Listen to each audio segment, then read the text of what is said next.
Krishna Krishna, Hare Hare. I was born in Vancouver, and my father was a cab driver. He was also a racehorse trainer, and all my uncles were racehorse trainers, right? So I grew up around the racetrack.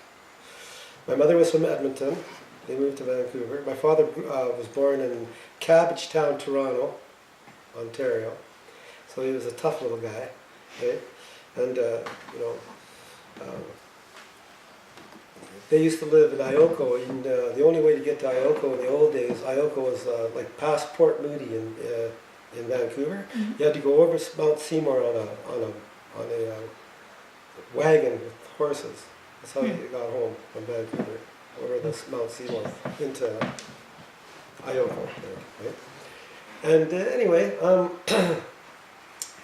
so I was born in Vancouver, and we had a farm in Richmond. My father had a racehorse farm where he'd have his racehorses, and then we moved to Vancouver from Richmond. That's where I grew up. And what sort of ethnic background were your parents? My father was English. His parents were from England, and my mother, her father was from Scotland, and her mother was from England. You got your Scottish, English. Yeah. There's And my lots of those. grandfather had he was an engineer on the railroad, and he had a thick Scottish accent, right? Okay. Very good. Um, Jolly little guy. and like, what was your family like? Did you have brothers and sisters? I had one sister. Okay, so fairly small family. Yeah. Small family. So tell us about how you first encountered Krishna consciousness, how you joined, sort of, did you go to school? How did you work up to, what were the steps you got to coming to Krishna consciousness? Well, okay, I had a friend, my friend would always tell me, he'd always try to get me into the spiritual part of it, right? And, the Om, and he introduced me to this devotee named Rono Das, right? Because I was interested in Krishna consciousness, but I didn't quite know enough about it. I didn't know anything about it really, right? So was it him who told you about it? He told me some things, but actually my father got a book given to him one night when he was driving taxi, and he got the book, the Bhagavad Gita, given to him by Prabhupada. It was a little purple book, right? Had a black, ink, Indian ink painting of Vishnu on it, right? Beautiful book. And when I opened up the first page, it said, "All glories to Sri Guru and Gaurangas," written inside, right? So I remember that. I thought, oh, this is special, this book, because he came home. He said that the people that had been in the cab had given him the book as a tip and told him to give to somebody that he loved. So he came home and gave it to me. So I had that book and I read it, but I didn't have a clue, who it was or like what the book was about. But I figured that because he gave it to me, it was important. It was part of my spiritual thing, right? I just didn't know what part at that point at all, right? So it was actually your father who introduced you, hey? Yeah, because he got the book from a devotee in the car as a tip, right? That's possible. Amazing, eh? But so then I read that book for a few years, a couple of years, well, at least a year, right?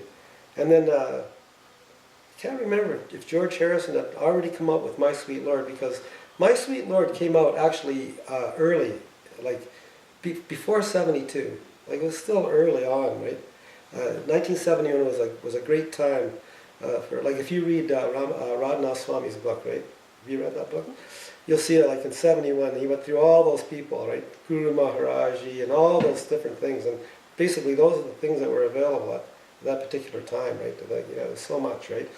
And as soon as you got plugged into the spiritual part of it, you immediately got all these different things, right? And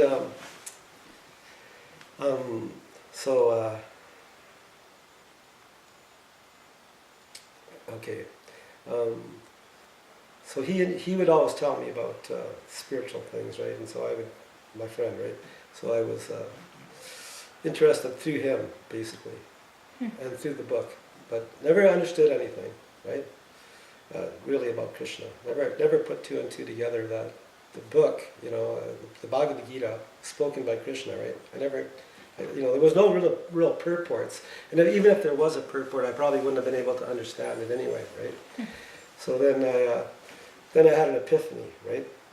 Like I had a realization of Krishna, right, through doing drugs, right? And what I didn't know before became very obvious then, right? Whatever doubt I had about who Krishna was at that time there was no more. Like Krishna said, okay, well this is really how it is, okay? Okay, so then I realized that Krishna was God, and that the Bhagavad Gita that I had been reading was all part of this, right? Purely incredible. So when did you first meet the devotees, or had you already at this point? I first met the devotees I met the devotees one time before I had my epiphany, right?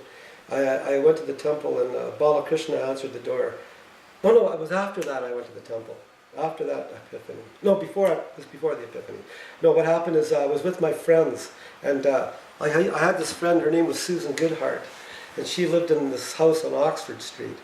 And they moved out, and my friends lived right next door, because it was the neighborhood we all lived in, right? East Vancouver, near the PNE. And my friends and I, we were all high, right? They had their truck stuck in the snow. This was an Econoline Ford van, and it had lotus flowers all around the outside. It was really neat. But the Hare Krishna mantra written in between every lotus flower, right? Hare Krishna, all the way around. So that always intrigued me, seeing this van go by, I'd say, oh yeah, I like that Hare Krishna thing, right? So we pushed them out of the snow, right? And the snow was coming down, and all of a sudden the back door flew open, and this devotee jumped out, and he was about 6'4", and he had like a green and black lumberjack coat on, like one of those lumberjack coats that came down to your knees, and they were made of real thick. He was a real big guy, and he had a dhoti on with logging boots on, right? He had a shaven head, and he had like a tilak, like just bold tilak, right? And he had this like shooting eyebrows, right? And he got out and came walking over, and he had his book bag on this, it was just like, right out of the bush, Hare Krishna, right? And he says to me, he says, you see this? And I go, yeah. And he goes, you know what that means? And I go, peace. And he goes, right. And he goes, you see this? And I go, yeah. He goes, well, he says, you know what that means? And I go, no, I don't. He goes, Hare Krishna! And I looked at him and I went, oh, he says, can you say that? And I went, Hare Krishna! And he goes, good! And he reached in his book bag, and he gave me this Back to Godhead magazine, right? And so I had this magazine that had Lord Chaitanya dancing on the front, and on the back was Krishna and Balaram, right? I'd never seen anything like it, right? So I just put my hands up in the air like this, Hare Krishna, right? But so that was my first experience, right? So then shortly after that I had my little epiphany, and then I went back to the temple to see about the Sunday feast, right? They had a Sunday feast. I had a card that was given to me for the Sunday feast during that time, right? So I went to the Sunday feast, and I see my first Hare Krishna play was the Lord being rescued from the sea, right? When they brought him on the boat and all that. It was great. I had my first prasadam there, right? And then they sold me the two Krishna books, right? And they gave me a bunch of incense, and I bought every poster that they had, went home and put them up on the wall, right? Put the picture of Krishna and Balaram above the kitchen table, right? And, tried to make it like a Krishna house, right? Mm-hmm. But, it was pretty good, because I already know. Okay, then what happened is then I went back to the temple one day, and Balakrishna answered the door. And he opened the door, and I looked behind him, No, this is before I went to the feast. Before I went to the feast, I went to the temple one time. Balakrishna opened the door, and there was a picture of Lord Nrsingadev behind him, and I thought in the back of my mind, while they're having like human sacrifice downstairs, because they got a picture of a lion killing a man, right? So I figured he said to me, he said, do you want to come downstairs? He says, we're baking bananas down there. We're baking bananas. I said, oh, you know what, eh? I said, I think that I'll just maybe I'll just come back. He said, look, he goes, look, we have a Sunday feast every Sunday. And I said, oh, okay, well, I'll come for that, right? And I was looking behind him, and it was like one of those really, really gross pictures of Lord Nrsingadev where he just got blood everywhere. It was just like, I thought, oh, like if I go in there, I'll they'll kill me. And Balakrishna looked strange himself, right? Like he's just like, he looked kind of like Martian-y, right? And I thought, okay, well. But I did go back to the Sunday feast, and that's when I seen the Lord play, and I was okay. Then I kind of got a little mellowed out. And I remember when I went to the temple for the Sunday feast, there was a few devotees there, and you could just feel it was just really pure, so like everybody was kind of like had their orange dhotis on, or, shaven heads, and just could tell it was that was their life, right? When did they explain Nrsingadev to you? Well, I never ever did really quite find out about that until I joined. But I never, because I had the Krishna books, and I tried to because I I could read well, right? I mean, I learned how to read when I was a kid because I read Superman comics all the time, and so I could read great. I could read fast and no problem, right? But when I read those books, I could never get off the first page. I just didn't know anything. I had nothing. I came with nothing, right? Nothing. I had no idea what those books were about. The only thing that I could read was the words by George Harrison. Everyone's looking for Krishna. Some don't realize they are, but they are. So that was good enough for me, right? Because I didn't have to know a lot, right? Because I knew I didn't know anything. But I knew what he knew was more than what I knew, right? He was older, right? More experience, more opportunity to go places and find out things, right? So he's kind of like my guru, right? George Harrison. I love the Beatles, right? I love them because I saw the Beatles before I saw the Beatles live, and I knew about the Beatles before they were big, right? I knew them. I seen them on TV one time before they ever got huge. It was the first time I ever seen them, right? So I had kind of like a relationship with those guys and through their music, right? So George Harrison for me was okay. Like if he was saying that, okay, I can go with that, right? And then he said that Krishna has many names, like God has many names: Allah, Jehovah, Buddha, Rama, all those. I said, okay, that sounds good too. I can go with that, right? And then he said that you can see God and speak to Him, right? And all that. And I said, okay, well, I'd like to do that too, right? So, plus I had the Bhagavad Gita now that I kind of understood to be part of this thing now. And my father had given it to me. The All Glories to Sri Guru and Gauranga, right? And I had a little bit of, but I still couldn't read the Krishna books. Like I could only read words by George Harrison. I can remember the first part of the book. Once the world was overburdened by the unnecessary defense force, right, of different kings, that was easy. But then as soon as I started getting into the names, I lost interest because I didn't know who they were, right? I didn't know who the names were, like Dhritarashtra or like, even like I didn't even know who Brahma was or anything like that, right? Nothing. Nothing, right? So, I could never read those books. I just liked them. They were like, to me, like trophies that I had gotten, right? They were like beautiful big books that picture of Krishna on them, right? Radha and Krishna, and then on the other one was the picture of, there was just 2 original books, Krishna books, right? Of Dwarkadish, right? So I like that, right? And anyway, so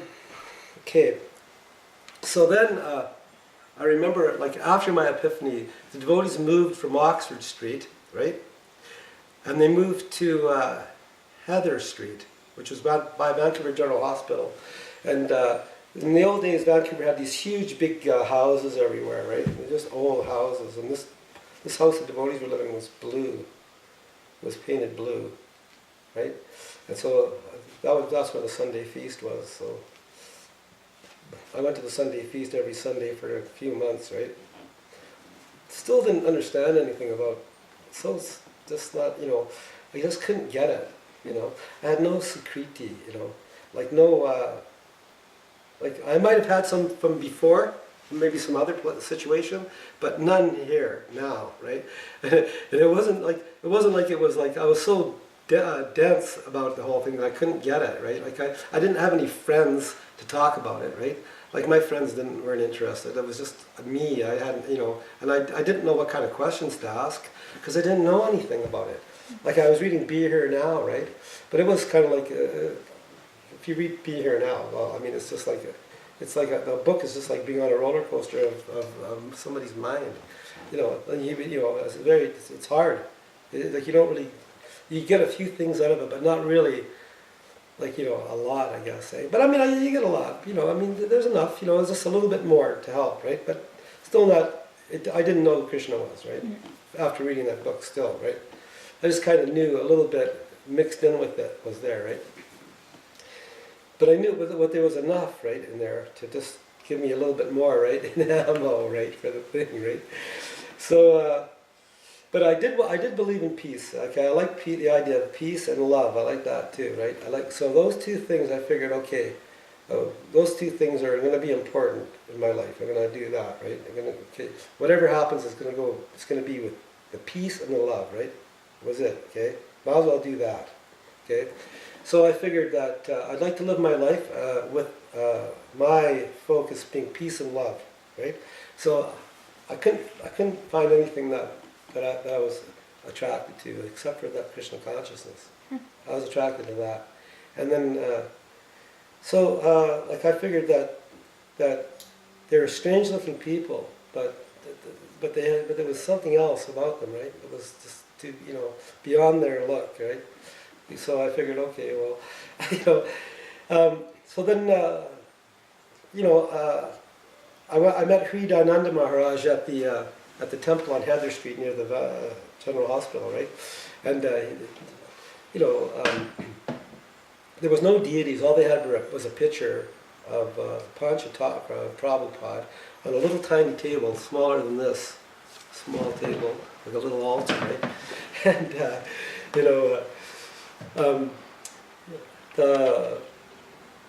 I remember one time before the Heather Street Temple, I was down in Stanley Park, and it was one of the first beings down there. It must have been like 1970, like one. It was at Beaver Lake, and all the devotees were chanting right on one side. Right, it's a long group of devotees. Your father could have probably been there. Gokulananda was probably there because and on the other side were like a group of East Indian people, right? In Vancouver in those days, as far as there wasn't any East Indian people. Like I mean, we knew one East Indian family. My father, because he's a racehorse trainer, in Richmond, and that was it. There was no other ones, right? So to see the East Indian people there was rare, right? To see so many people there, and then to watch the devotees. They were. I remember I was watching them watch the devotees, right?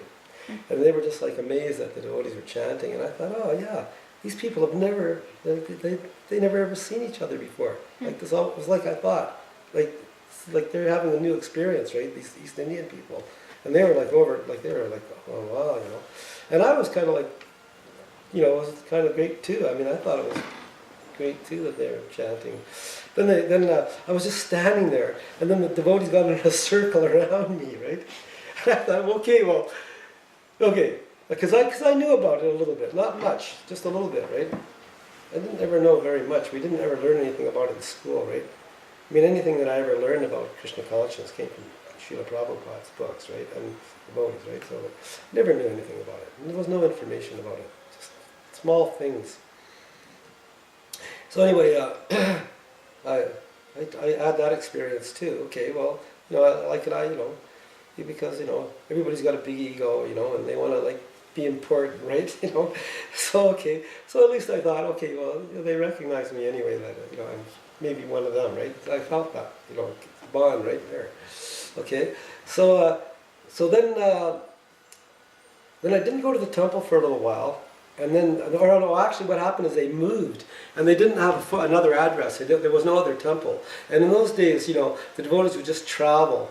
Like the temple was just a place where people would just come when they were coming through, or like there wasn't like, I guess there was a few devotees there that was staying, but they would be like transitional too. Everybody was in transit in those days, right? Like you'd never ever see the same devotees because they'd go back east and drive back east, or drive to Edmonton and, you know, whatever, start temples, you know. So it was always like it was a small amount of devotees, right? But still maybe 20, right? And I don't remember ever seeing them chanting on the street up to this point, ever, right? So I never had the experience of having kirtan, right? I never seen them, right? Not even at Sunday feast? Well, yeah, they'd have kirtan on the Sunday feast, but never on the street before that. You know, and I used to go downtown Vancouver all the time I lived there, and I never seen them chant. So, you know, so so then they moved, and so I didn't know where there was no feast anymore. They'd gone, and that was it. And so they didn't resurface till later. But remember one time, the first time I ever seen devotees chanting on the street was just one devotee. It was a Kripanidi Prabhu, and he was just down there by himself in front of the bay, Hare Krishna, with this drum. I was on the bus, and I looked out and I looked across the street, and I seen this one guy with this drum with a shaven head and all that, because I had the book at home, you know, the back to Godhead that I read, you know, every page. Tried to understand. I mean, I didn't know anything, so it was impossible for me to understand anything. But I liked looking at the pictures, right? It was interesting, you know. And I remember chanting, and I thought, was this like I have one person down here chanting Hare Krishna, right? One guy, right? And I was like, okay, well, this isn't a very big religion anyway. Like I'm not getting into anything too big, right? So I thought, right? You know, and anyway, geez, I hope I'm not going all over the place in this interview. Do all people do this? Yes. They get kind of lost in their mind. Anyway, I should have actually had some notes, right? Okay, so anyway, what happened is, one of the funniest things that like the epiphany that I had in my house was an amazing thing, right? It was just an amazing thing. For one thing, people had come to my house, right, to where I was living. I lived alone, right? And they all come one night. Well, I never invited them. They just all came. Like all my best friends, right? They just arrived one night, came. You know, that was unheard of. Never did that, right? And you know, we just sat there, and then we all, you know, and then I had this like realization, and I could see, I could see that, you know, I could see that people weren't their bodies. I could see how the mind, how everything, you know, was different, right? And I was having this. When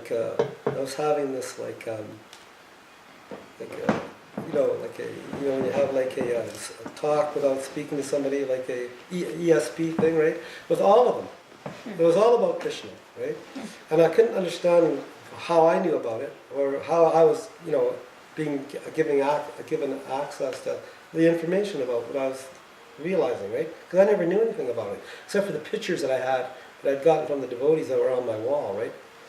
See? So I never knew anything else, right? And then, oh yeah, another thing that I did is that I went down to A&B Sound, which later became, I guess it was like on Seymour there, it became, it was A&B Sound now.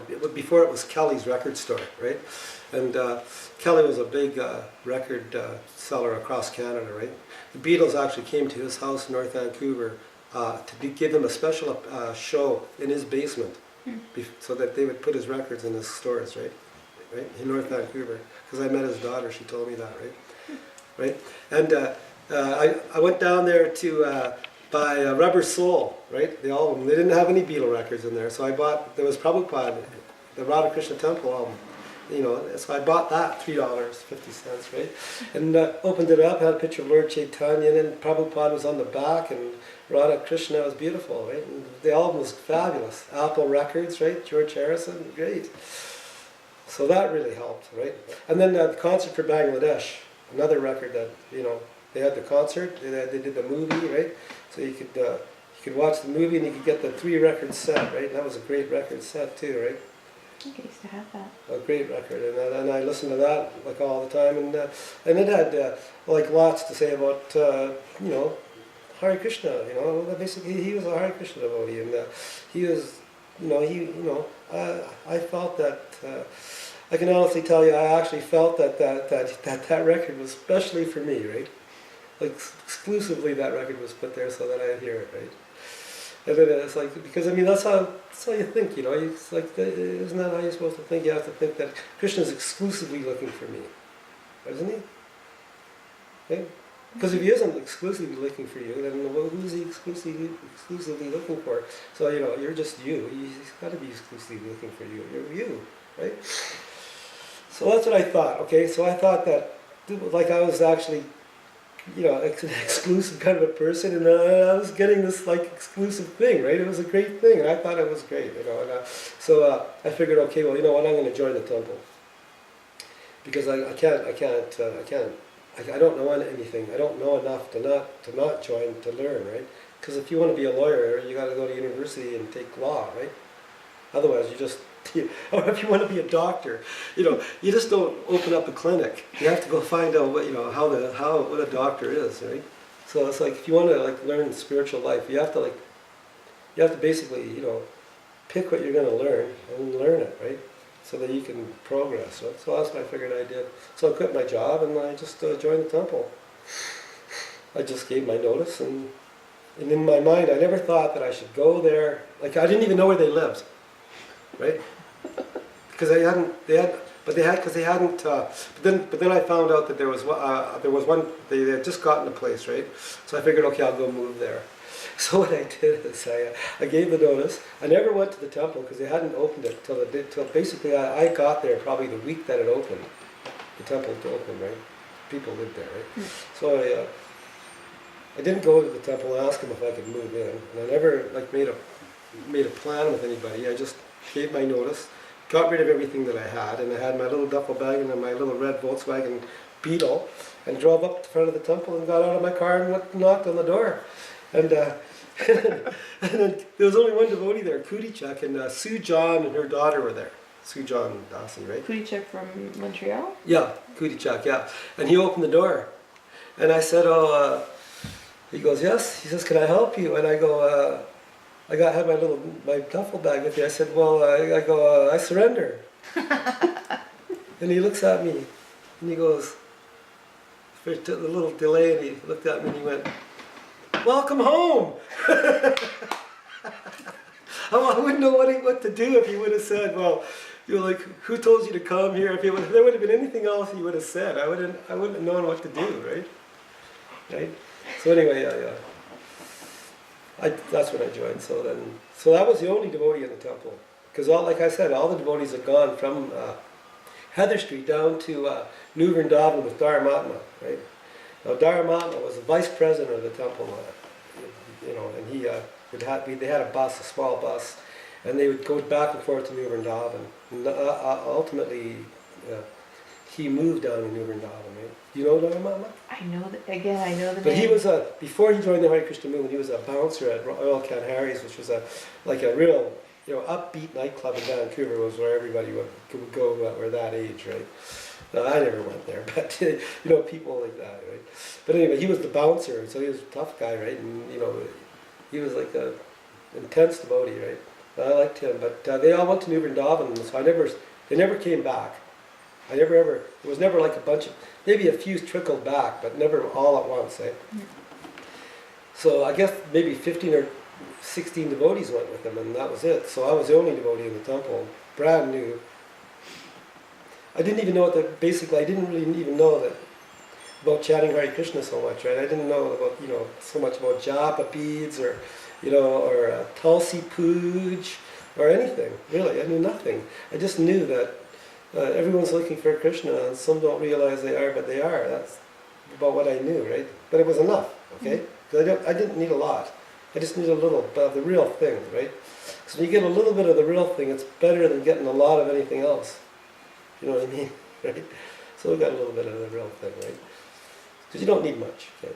Anyway, so So then I just joined the temple, and then I just, then a few days later, Ganapati Prabhu came to Vancouver from Edmonton. You know Ganapati Maharaj? Again, then it's the He name. became the temple commander and the Sankirtan leader. Right? So that was the new Bhakta, and that was it. So 2 people now, and with Kudichak, and they had a nice altar, and they had a picture of Lord Chaitanya, of Lord, of Panchatattva, and Prabhupada, and simple succession, and it's just a small thing. So when you joined with that very small group, what was your service like? How did they train you up? Well, the thing is, I was always tired. I mean, I used to go to work at 6:30 in the morning, right? But I had a full-time job. So all of a sudden I had to get up at 4 o'clock. So I was always really tired. So I tried to go sleep.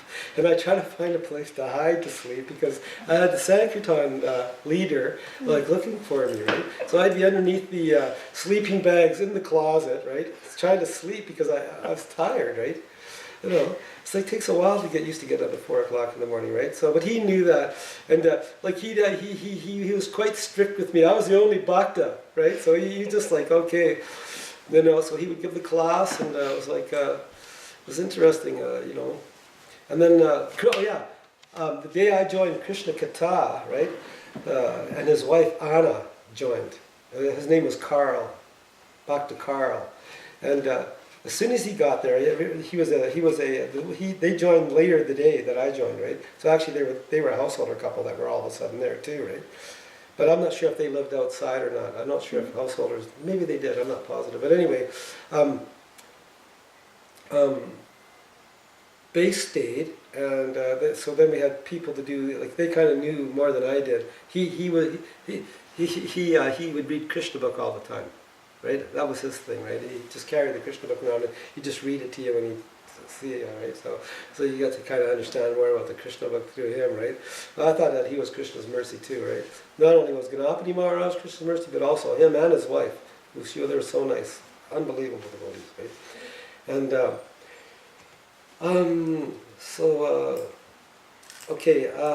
then what happened with him is about a month went by, and then Bahudak joined.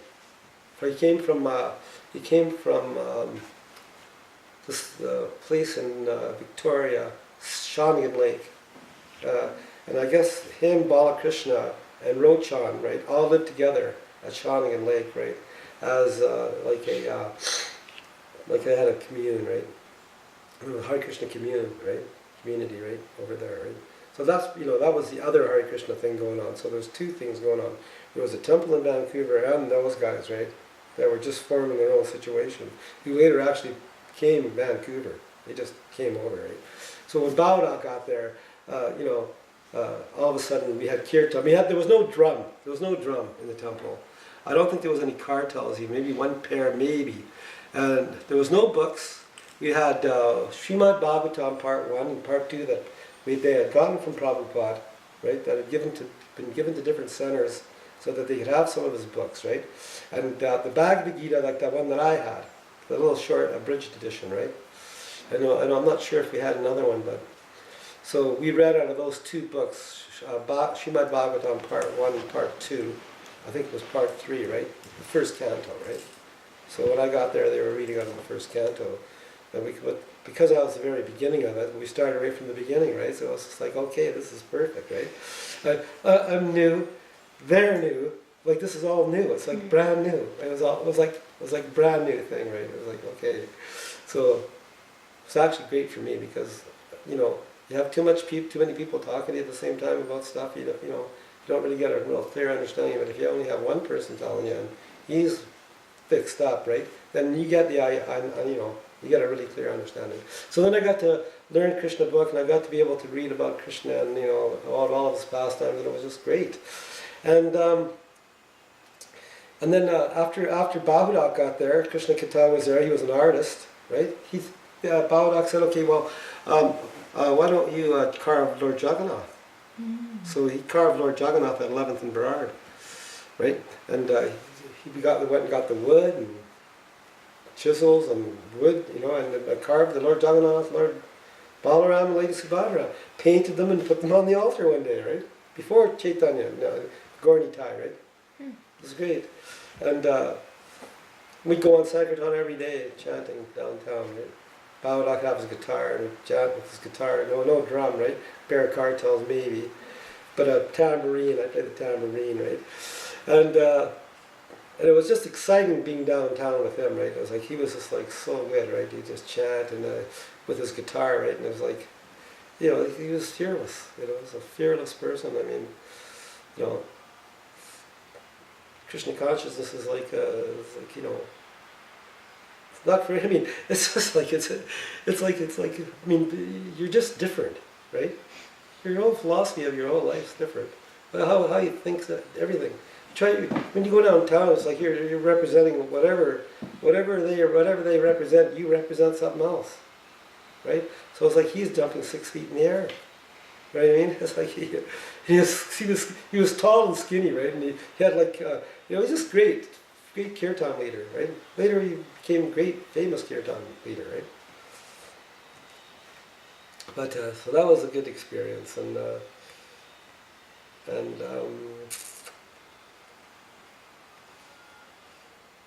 then everything else, no.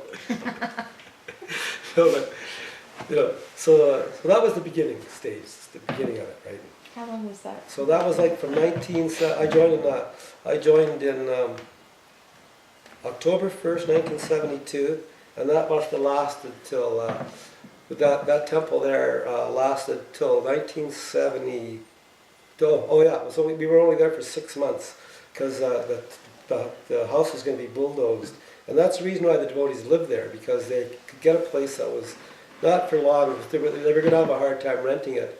So I guess they moved in saying, okay, well, we'll just move here temporarily to at least have our center open in Vancouver. No devotees, right? And then we can move on from here. Right? It was but it was, you know, Krishna's mercy that there was a place, you know, for me to go join that I might have missed out, right? But anyway, so then after that, after 6 months we lived there, right? Then we moved up to so Bawadak and I went up to this a house on 16th and Burrard, which is 4 blocks up. We were at 11th, 4 blocks up, or 5 blocks up 16th and Burrard. And it was a halfway house for youth that were getting out of like, you know, like problem youth, or, you know, just a halfway house. Kids getting out of like reform school we go to. So, you know, inside the place was all, people had done graffiti all over the wall, and it was a dump, right? This is a horrible place. And then we went in and we looked, but it was just a big place too, but it was gorgeous. It was like one of these old Shaughnessy mansions that had just been dilapidated, right? So, okay, we went there, and me and Bawadak looked at it, and Bawadak said, we can make this into a temple. And I go, oh yeah. So we had that, and we went and we paid the rent, and we went and we cleaned the whole place up, painted all the walls, and sanded all the floors, and made an altar, right? And then brought Lord Jagannath up and installed him. Had a little kirtan down Pine Street, up 16, like maybe 8-10 devotees chanting down the road street there, and put Lord Jagannath on his new temple, right? It's great. You know, so that was it. Then 16th and Burrard was born. Then all the devotees started coming for that place, right? I mean, there was a big temple, and it had like a beautiful temple room, right? Huge basement, like had like 3 bedrooms upstairs, big rooms. No, 1, 2, 3, 4, 3 bedrooms, so 4 bedrooms upstairs, and a bathroom, right? And a basement. And then there was like an office in the main floor, the temple president, of course, and a big kitchen, right? And the temple room was the living room and the dining room combined, right? But behind the temple, the altar was a sunroom, right? So that later on, when the Radha-Krishna deities came, all the clothes for all the deities were in this big huge room back there. It was a perfect place for the deities, and and the Lord Jagannath liked it there. So and then we had Rath Yatra there too, from there too. Right? Was that the first Rath Yatra? I think so, yeah. What year was that? Probably 1973. Okay. No, it was that. Yeah, it must have been 73. And we'd go down to Seattle and go see Sukadev. Hare Krishna, It was great, and he could we'd go down chanting with him. It was like he'd start chanting at like 10 in the morning, chant till like 4 in the afternoon, non-stop. Maybe he'd stop for just non-stop. You just wondered how he did it, right? Yeah. So that was our sister temple, right? Go down there and great, see the different people from a different country. It's great. Yeah. You know. So how many devotees were there at that point? In Vancouver? Mm-hmm. Probably before we moved to 16th and Burrard? Before we moved there, when we moved to 16th and Burrard, there was probably 10 devotees Okay. from 11th, right? But when we got to, I can't remember, but there wasn't very many. I remember walking down the sidewalk with Lord Jagannath, and there wasn't 50 people there, right? So we went to, okay, there was probably about maybe 15 devotees that lived in the temple and around the neighborhood, right, when we first got there, right? And we had a contingency of people coming by then, right? And then everything just went, the Hare Krishna explosion happened, right? And then we learned how, because in the beginning we didn't, we just gave Back to God in magazines out, Easy Journeys to Other Planets. And we didn't really have any big books to distribute. We never ever seen a big book to distribute because there wasn't any. The books hadn't been published yet. Those books weren't published till 75, I don't think. Or 74, was it? Was the first Srimad Bhagavatam 75 or 74? One of those years. Yeah. So we never had them, right? So we just had Back to God in magazine, right? And just go downtown every day, chant, and then, take lunch for Shadam, go back for lunch, and go back downtown. We lived close, right? It was interesting. And then what happened is then the Hare Krishna, we realized we needed money, because the money that we were collecting wasn't paying the bills on Sankirtan. There just wasn't enough people, right? And we had no sponsors, right? There wasn't any Indian people there yet, right? So we had to invent a way to make money, because we had to get the books were coming. We knew we wanted to have money to buy them, right?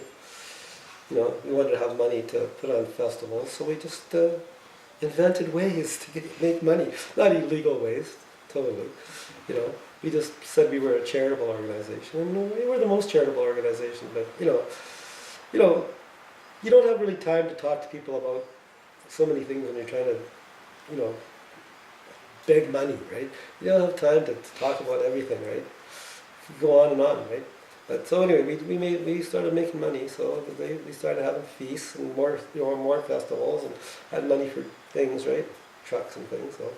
So the charitable organization was that? It's called World Relief. Oh, okay. And were you dressed as devotees when you approached people? Okay. No. Were you sporting the wigs? Yeah, exactly. Yeah. And everybody had a quota, a certain amount of money you had to collect. Otherwise, you knew you were in Maya. So it's like for me, I probably collected about $100 a day, right? Which was a lot of money then, But that would take me a while. And if I knew at a certain time during the day, if I didn't have a certain amount of money collected, right, but I knew that I was I was in Maya, I'd chant or sit and read and then I'd get back into it. But it was hard. It wasn't easy, right? It was easier being downtown, just the Hare Krishna, right? But we did a lot of books. But most people didn't know what they were giving to. 99%. They just got the book. But we never ever had anybody phone us and tell us that, well, we got your book, we don't like it, right? We had all the good intentions, But, things started changing, and then more people started coming, and, more people would come and, give more donations, It got bigger, right? Mm.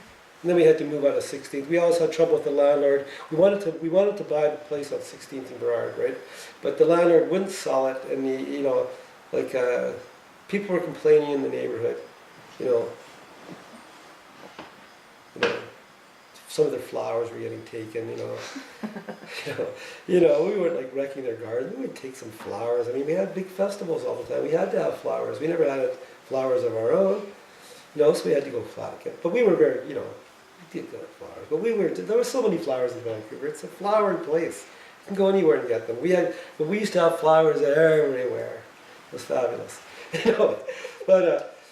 Right. And then we had good kirtans in that temple. Baurak was an enthusiastic person. He was a really dedicated person, right? Very dedicated soul, like this incredible person. I got inspired by him, right? And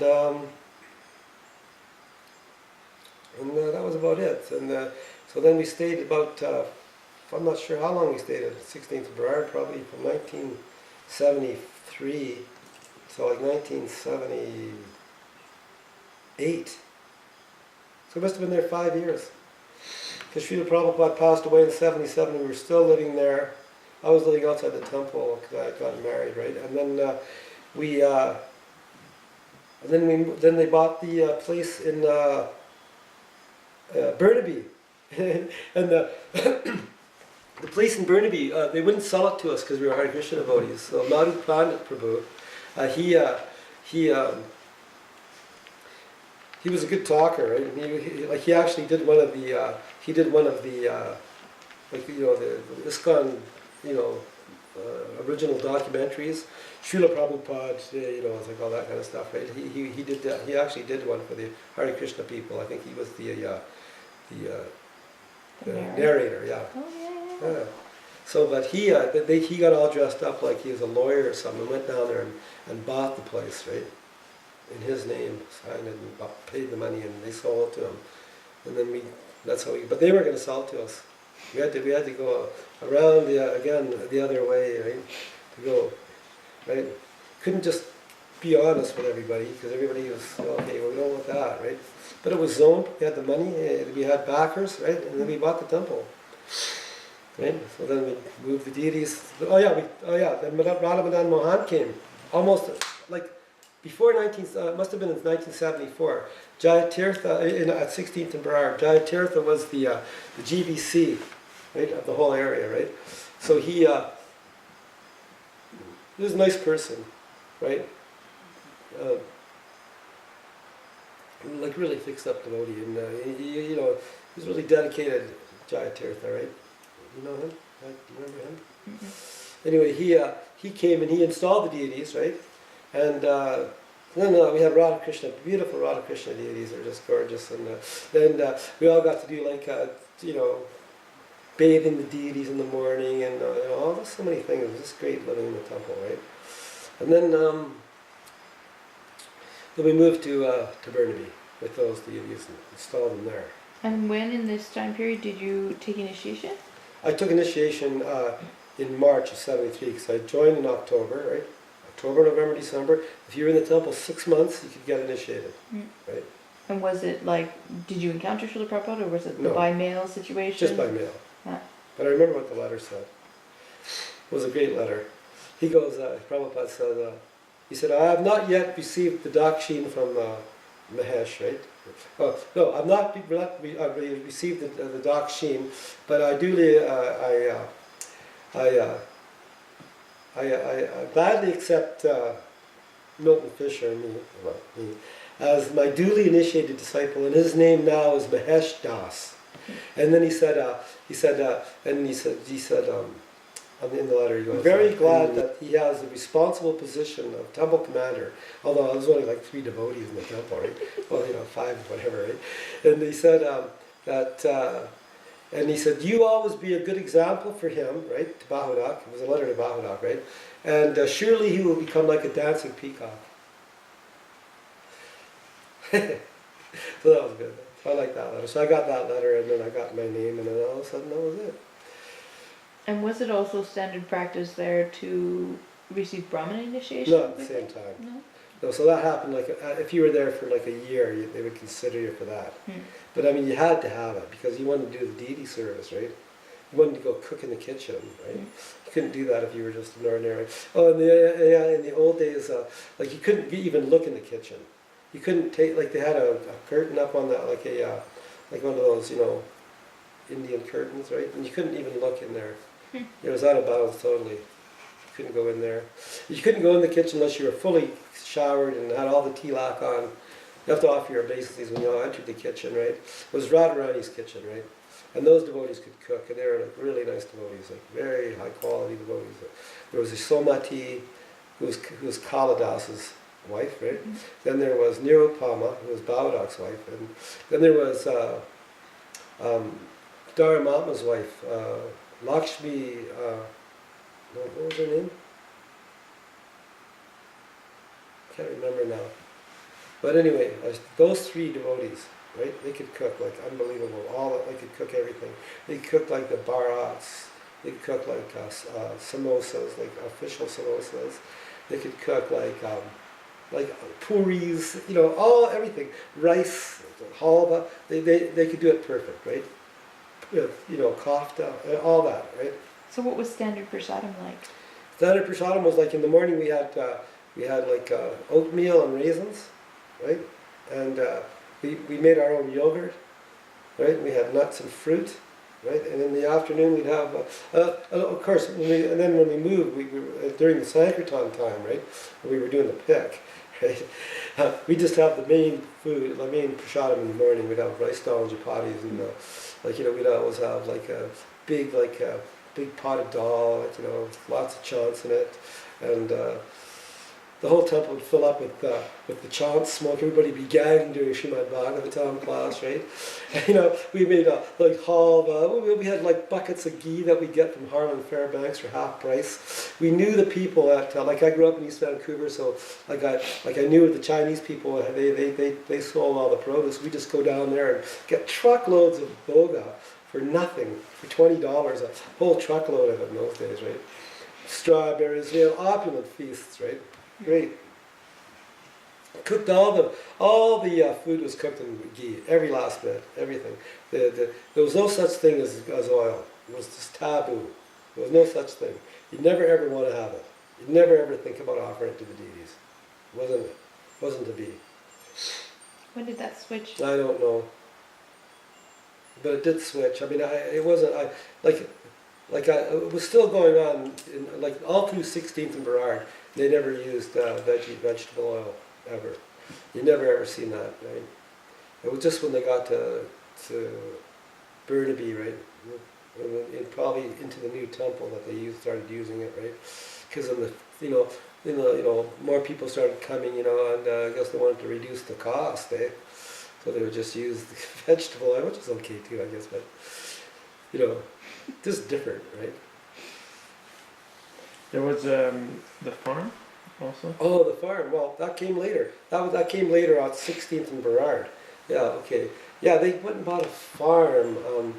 At that time, there was in Seattle there was a jewelry business called Jagannath Jewelry, and they made silver and turquoise jewelry, beautiful jewelry, like world class jewelry. They were doing huge with it, right? And they were selling it, I guess, via the mail, and they were just making thousands and thousands and thousands of dollars, and they were donating the money to the farm up there because the money that they got from that Jagannath jewelry, they built this huge brand new barn and everything. So I think that Jagannath jewelry must have donated to them over $500,000 for that place. That's what I heard, but not totally positive, right?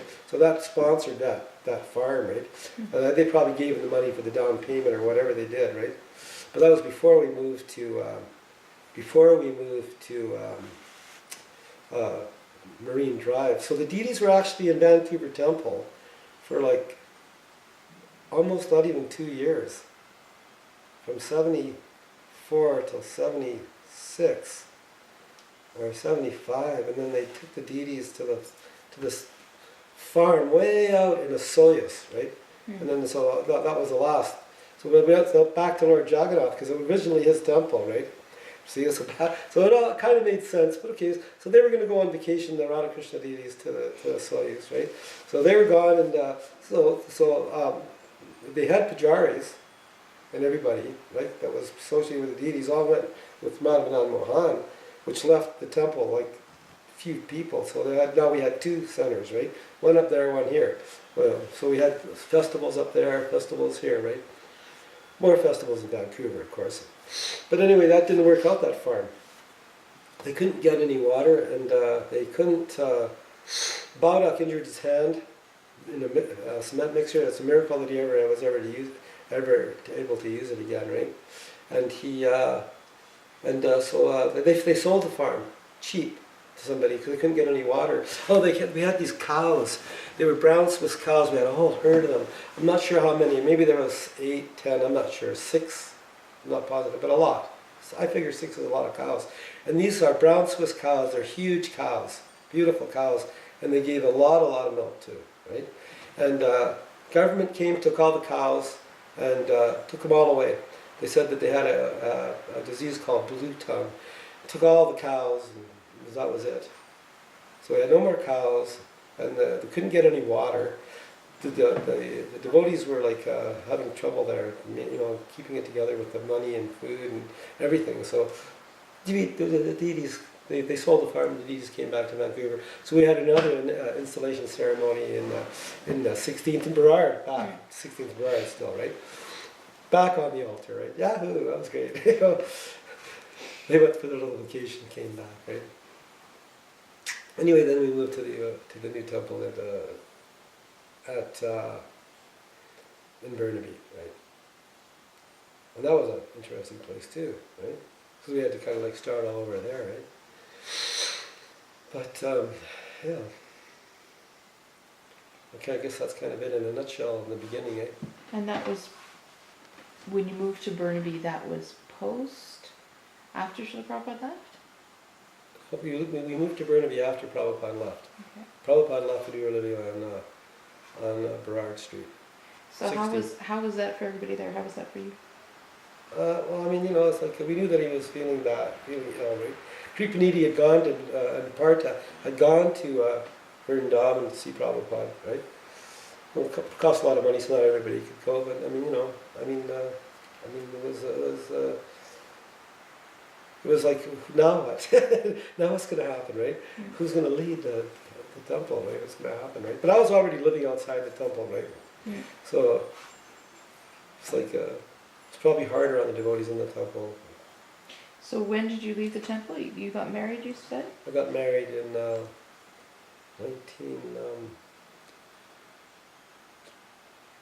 75, I guess. Or 70, no. I got married in 1977. So how did that differ? Because I guess he passed away when the year I got married. So how did that differ from your experience living in the temple versus living outside the temple? I mean, how did you maintain your family? Was it like you just got a normal job, or did you still go on Sankirtan? I can't remember. I think that I just did a few things. I used to get cars and fix them up and sell them. That's what I would do. I was kind of mechanically inclined, so I kept everything kind of going by that, right? By the family thing with that, right? And still hung out at the temple all the time and did service there too, right? What kind of service? Just different things, like cook the Sunday feast, just like work in the garden there or whatever, right? It was a huge place, right? But yeah, it was just no. We had like there was a small place when we first got there, where the temple is now. That used to be a Kwanzaa hut, right? Where it was just like an open building that they had all this machinery with a cement floor, with all this machinery on there, like an outdoor shop that didn't have any walls, right? But just a big, huge roof on it. So kind of like a big aviation hangar. hangar. Yeah, it looked like a big aviation hangar. Mm-hmm. And that's the present temple. That's where it is now, yeah. And that place there used to be a place where they used to take all electronic equipment, like these big, transformers that they take off telephone poles or off of those big things that BC Hydro had, like those big cables and stuff. It was just full of all that kind of stuff, right? Everywhere. Big generators that were no good anymore. Steel that was, big pieces of equipment, right? It was just, and then the Kwanzaa hut had all the stuff that they were using to cut everything up. Because it was a junkyard. all the ground was contaminated. It had sawdust all over the place, you know. All the ground was sawdust in there, right? So, but it was cheap. It must have been cheap, right? It couldn't have been expensive. They had the whole row of apartments there. That was a package deal. You got the big piece of land, right? And right next door to the temple, there was a big farm, so you could actually plant food in that once in the field over. It was a huge piece of land. Where the Kwanzaa hut was the land was contaminated, but on the other side it was fine, right? So then we just started living there, and we started a big candle business in the Kwanzaa hut, right? I think they put up signs on the Kwanzaa hut, right? And then they started this huge candle business, right? Those classic, the ones that were all carved. So we had all these East Indian. They had all these East Indian people carving candles, 24 hours a day. We were just.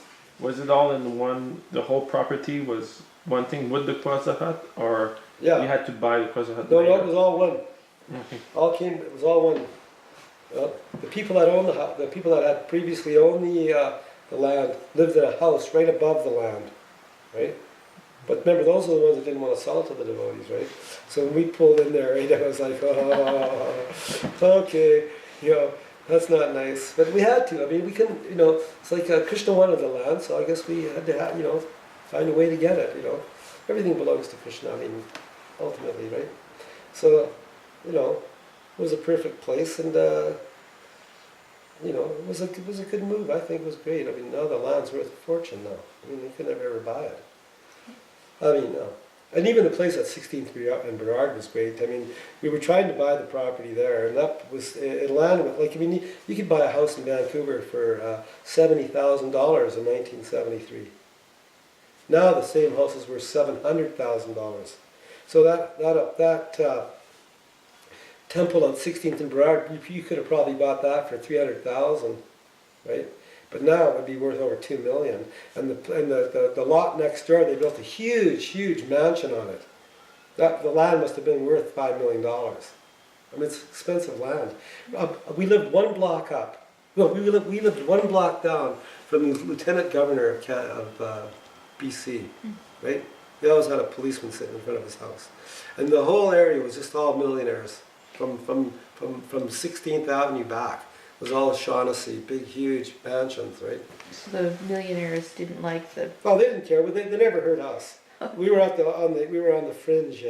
We were just across the street from us. That's when normal civilization started, right? You guys were bringing the property value down. Plus, we lived next door to a church too. Okay. So we used to park our vehicles in the church parking lot. But you know, it was okay. It was like we never made a big mess or anything, right? That's on 16th? On 16th and Burrard. There was no parking there. It was 16th was the main thoroughfare to get up to Granville to go to Richmond. People would come over the Burrard Bridge, come right up Burrard to 16th, and go right down 16th. It was a major artery, right? Yeah, and there we were, right there. It was great. People would come. The place was always packed on Sunday. We'd have great feasts, and the kirtans were just fabulous, right? Baladak was asked to go all over the world to chant, right? Great. Chanter, but it never. Yeah, we definitely did try to buy that property, but the guy would not sell it, and so we just moved, got that place, and everybody just moved out to Burnaby. Right? And so at that point, how many devotees? Well, it was getting up there now, because we had another temple in. There was a girls' school in Seattle now. Sukadev had left. I guess now the school is down there. Can't remember. I think it was like right after Prabhupada left. I think they opened up the school for girls. It could have been before. And then, like a lot of I think all the women basically all went down there from the Vancouver temple. Pajavali, I think, took everybody down there, right? I actually gave Pajavali her first books, right? So she took all the women, the girl, you know, the brahmacharis down there, and they did Sankirtan at the airport. Because in those days you could go right in the airport and distribute books, right? You didn't have to stand in the Seattle rain, right? Under the space needle. Right? So that was another major thing, right? It was a girls' school, and all the devotees were there, and it was working, right? When you say girls' school, you mean like brahmachari girls. training camp, or like No, girls' school just for girls? Gurukula, right? Was there something for boys as well? I'm not sure. I think there was probably, maybe that's what Vancouver became, a school for the boys too. I don't know, because I remember I was living outside the temple. I didn't really know too much about that, right? Yeah, I didn't know about school thing. So I guess at that point you not only had devotees living in the temple, but you also had a congregation, We did. people living on the outside. Yeah, we had people coming, and we had some people that were giving donations to us to buy the temple, right? People that were like real estate. The East Indian population was building by this time a little bit, right? And some of the people that were a little bit sympathetic were coming around, right? And they were giving donations, and they were giving us like credit, so we could go buy things like the temple in Burnaby. That was probably bought via Mr. Dugal, right? Who was a real estate salesman through Madhu Pandit that lied to them about not being a Hare Krishna, right? But we had to, because we wouldn't have got it. We had to lie. I mean, you have to do things like that because Krishna wants it. So anyway, that was good. Ultimately, we bought their house off them. They became our great friends. They learned to appreciate us. The Dugals? The people that own the property that we lied to get them land. But they didn't like us for a long time. But the devotees were nice, so they learned that we weren't all crazy lunatic, right? And let me see. Vishnu John Swami came here to that temple on 16th and Burrard.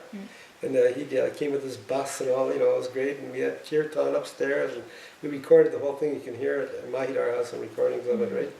And I remember one time we went down Stanley Park with Vishnu John, and there was about 20 devotees, right? We were all down there with him, and he just started chanting, and then his chanting was just so great, right? He could so chant so nicely, and all of a sudden, all these people started gathering around, this crowd around him, and all of a sudden there was 200 people around him listening to him chant, and I was going, whoa, because we chant all the time, and people just walk by, right? When this guy chants, 200 people form a big circle, okay, right?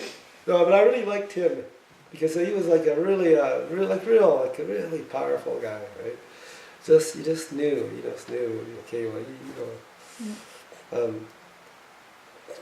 he was a humble guy, real humble guy, just stupid nice, really good.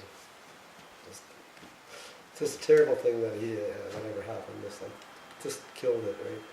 So I think it was just he was great.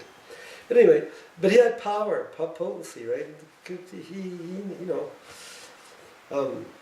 I remember I was in Seattle Temple, and I knew this devotee named Jiva, and he had told me that Prabhupada told him that Vishnu John went to a heavenly planet when he passed away, right? I said, oh, okay, that's good. Too bad, So, during my time on 16th and Burrard, I went to India twice. I went to India one time with Bahudak and Mahidar, and then the next time we went was next year, 75 I went, and then 76 I went. In 75, Prabhupada was there, and he was fine. He could walk up and down the steps by himself, right? They hadn't finished the guest house, so we had no place to stay when we got there, right? We had paid the money to go stay in some place there, you got a meal ticket with your package, right? First time, right? And there was no bottled water, and nobody told me what to do when I got to India. I had no idea, right? What to eat, what not to eat, what to drink, what not to drink, right? I didn't know the water had E. coli in it. That's so stupid, right? But you just never thought of it. You're going to go to India. Prabhupada's going to be there, okay? He didn't think about all that stuff, right?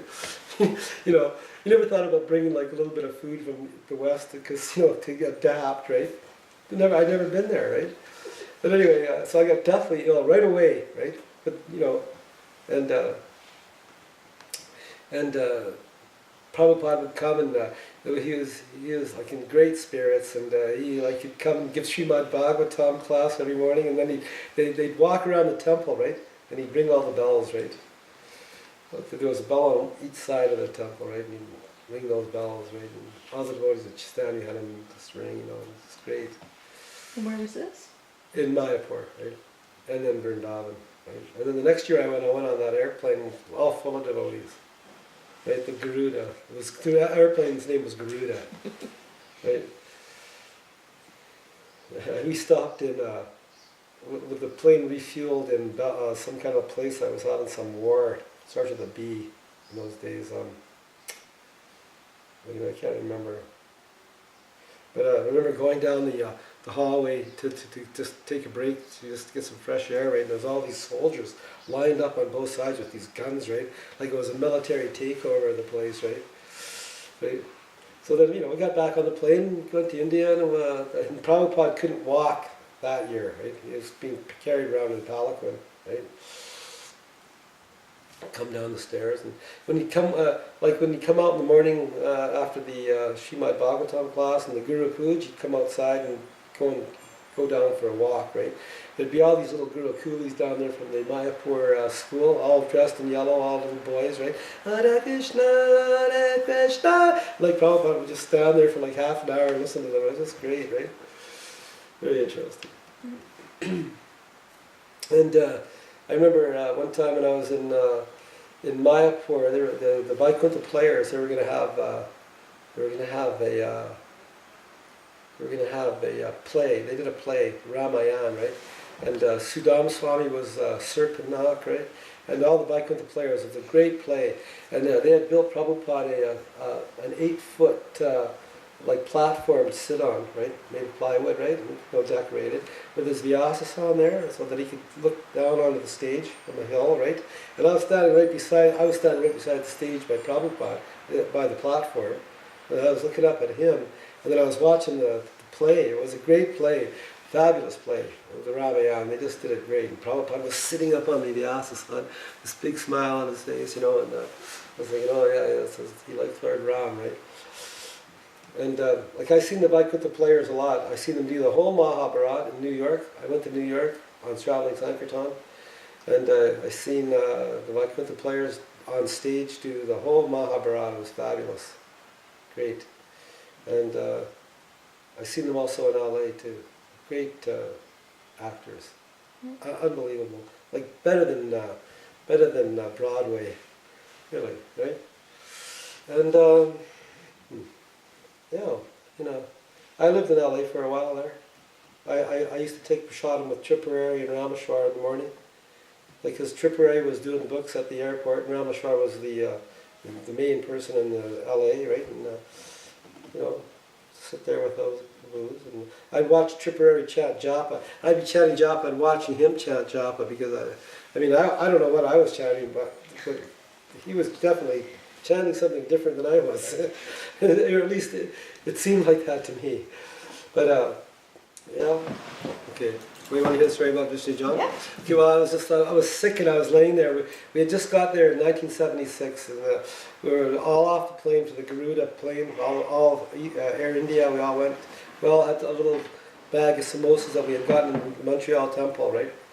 And I remember in Montreal temple, I was sitting there, and Vishnu John was having a little kirtan right in front of me, right? And I was just kind of sitting there, and I was spacing out, and he just walked right over and he just looked at me for like a long time, just looked at me like what, and then I felt embarrassed, because I didn't know why I was feeling bad, but when we got to India, he disappeared. That was the last time really anybody ever seen him, just after that, right? So from the time we got to, I don't know what he was thinking, because I wasn't feeling very well during that time, for some reason, right? Just felt weird, right? I don't know. So when I got to India, he just disappeared. The second day we were there, he was gone. And somebody said he jumped into the Yamuna. And then I was just laying on my sleeping bag. They said, hey, Vishnu John committed suicide. You know, how could you do that, right? Just seen him, you know, he's fine, right? Yeah, so that was the Vishnu John story. It's kind of, it's like that. Gone. And when were you all in Montreal? I was in Montreal in 75, in 76. When we went to Montreal to catch the plane to go to India from Montreal. Mm. Boarded there, I think.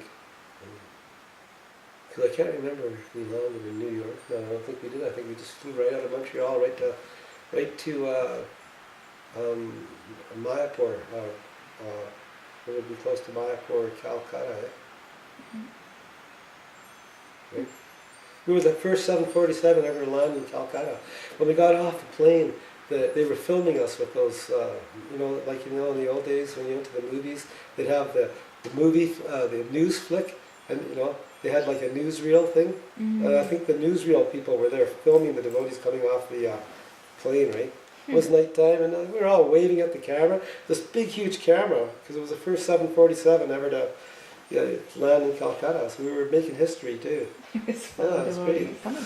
Went in the well. And then they closed all the bathrooms. So you couldn't go to the toilet. And you had dysentery, right? And you couldn't get up. It was so bad, you couldn't walk.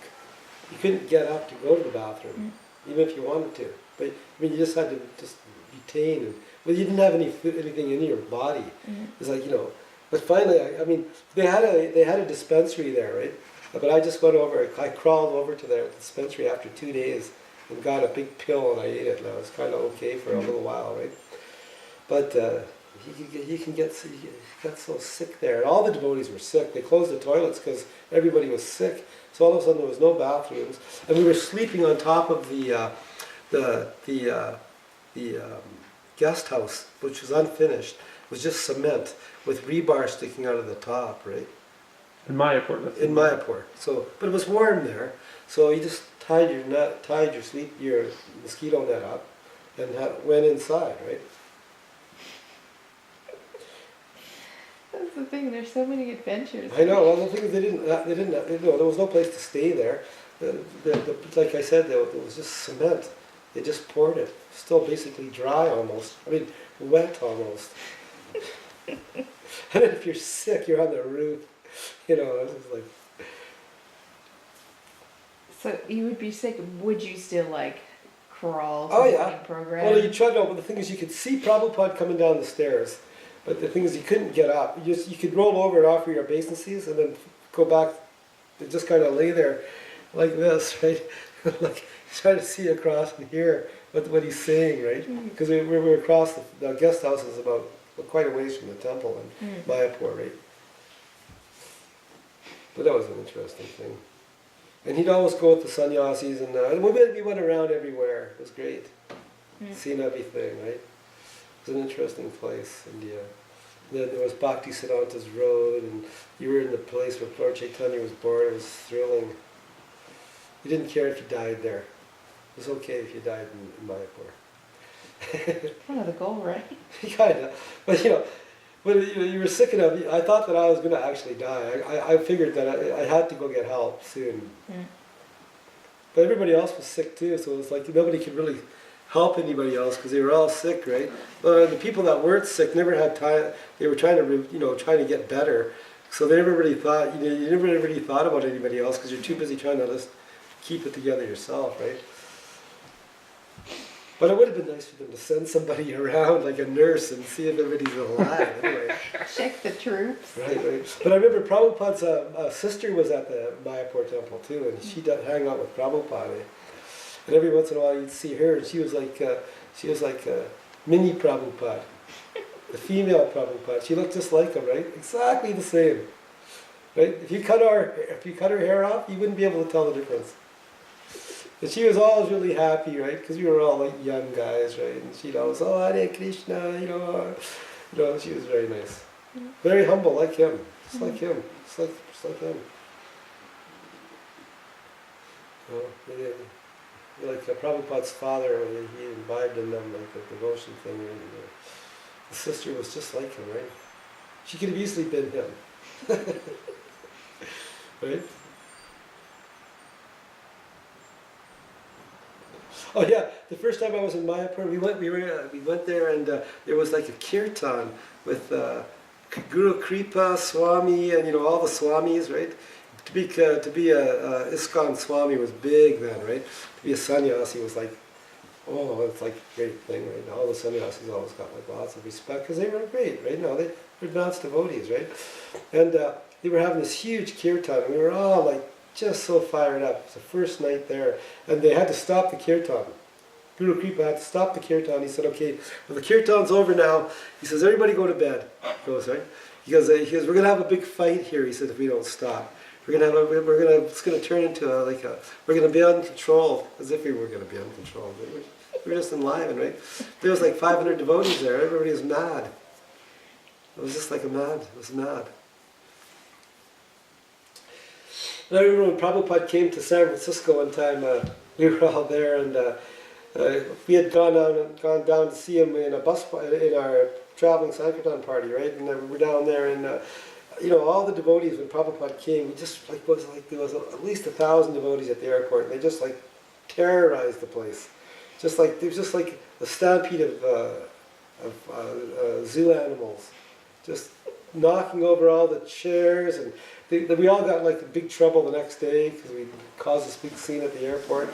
But it was just like seeing the Beatles or somebody, right? It's like everybody was just flipping out, right? Prabhupada never said anything though. But the Jaya Tirtha told everybody, well, you can't do that again, you better not. I have to go work there. Prabhupada always had a big smile, he never cared. He gave class, well, every morning Prabhupada gave class, Jaya Radha Madhava, go do the walk, right? And one time I was in the class, and I was spacing out because I was in Vrindavan, I was sick, still sick. Like the whole time I was in India, I was basically sick sometimes and then not sick, Still no bottled water in 1976. You either had a daub, right, or you had a limca, right, a pop, right, or a coconut with a straw in it, right. You couldn't drink the water, right, but you didn't know that till. No, the next year you figured, oh, because I was sick the year before, and my body's used to it now, right? Not really, no. Still no bottled water. I mean, you can't just go. If you're a brahmachari, you have no money really. It's like in those days, this dog was like $1, right? So you had no dollar, right? So drank the water, right? And I remember one time in the Bhagavatam class, Prabhupada was giving the class, and he just stopped the class. It was about Prahlad Maharaj. It was about Prahlad Maharaj being Dhira, and he stopped the class, and he looked at me, and I was spacing out, and I wasn't really listening to the class. I was kind of listening to it. I knew what he was saying, but I was trying to figure out where I was going to get some prasadam, right? And I was spacing out, and he just stopped the class. And he looked up, and he seen me spacing out there, and he pulled his glasses down right in the class, and he looked at me, and he goes, he said, if you believe what I say about Krishna and Balaram, he said, you will become the most Dhira person. And he said, if you don't believe me, he said, you will become the most fallen. Right? Like I know he was talking right to me. He's looking right at me saying it, right? He wasn't looking around. He was looking right at me. And then he just put his glasses back on and started giving the class again. I thought that was just great. I was just, oh my God, he actually talked to me in the middle of the class. There's 1,000 people here. I'm serious. He looked right at me. He talked to me right in stopped the class. And I realized, I better get serious now. But it was nice seeing Prabhupada in India for sure. Is that the only time you saw him? No, I've seen him lots. I seen him in Gerard Temple, and I remember I seen him in San Francisco first. What had happened is in San Francisco, they had just moved to Berkeley, so I helped them do the move to Berkeley. Right, I knew some of the devotees there, and then I was staying there. I was kind of like a free agent at that time, because I was on my own, kind of like I could just do what I wanted. I mean, I never had to tell anybody. I just would go and live in San Francisco if I wanted to. Anyway, all the time living in Vancouver, but just taking a break from everything, right? As like a holiday, kind of spiritual holiday, right? Doing the Sankirtan, right? As I go, right? Anyway, so I seen Prabhupada in Berkeley and in San Francisco because we moved there, and Prabhupada came to Berkeley. They got him a nice big Vyasa-san. We opened the Berkeley Temple. Then I flew to Toronto because he was going to go down into Detroit, Washington, Boston, and then come up to Toronto and do the Rath Yatra there, or at least visit the temple, right? I'm not sure if he did the Rath Yatra. And anyway, he probably did. I can't remember now. But so I was there when he came to Toronto, and that was an amazing thing too. Went to Toronto, Canadian devotees, right? And he recognized me from San Francisco. I know he did. He looked right at me. He said, "Oh, I see you there." Right? Okay, So I like that. That was an interesting experience.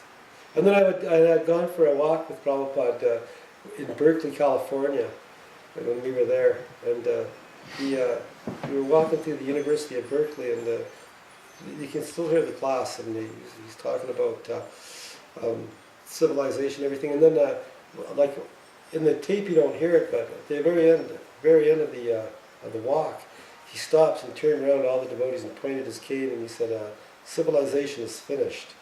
He said, "All there is left is Krishna consciousness," and pointed his cane at us, right? It's finished. Tried to know. And he said, "All there is left is this. That's all there is." Right? But I heard the tape, and they took that part out, or it was edited out, or they never taped it, right? The one part where he said that. Incredible. And then, I went for a couple of while. I lived in LA for a while, and Prabhupada was there too when I was in LA. And when I was there, because I'd been in New York, and New York, we figured that, like I was with Premarnava, who is Govinda Ghosh's father, with his traveling party, which was sponsored by Sudam Swami, right? And we were in New York, and Bali Mardana was still living in the temple there, but he had met a Japanese woman, right? And he was going to marry her. Her name was Suzuki. So everybody figured that she was the new heir, that she was going to be the rich person that joined donate the Suzuki money or whatever. She was rich, right? So we figured she was always we always thought that she was she was like the heir to the Suzuki fortune, but she wasn't, right? She was just an ordinary person, right? Right? We thought that, right? So it was kind of like, because he was kind of like an exalted kind of a guy, right? Bali Mardana, right? But we left there. When we got to LA, I left the traveling party in LA, and I stayed in LA, right? With Tripurari and Rameshwar, right? And Bali Mardana came to LA, and Prabhupada arrived there. So they wanted to get married, so Prabhupada said, "Okay, well, I'll marry you."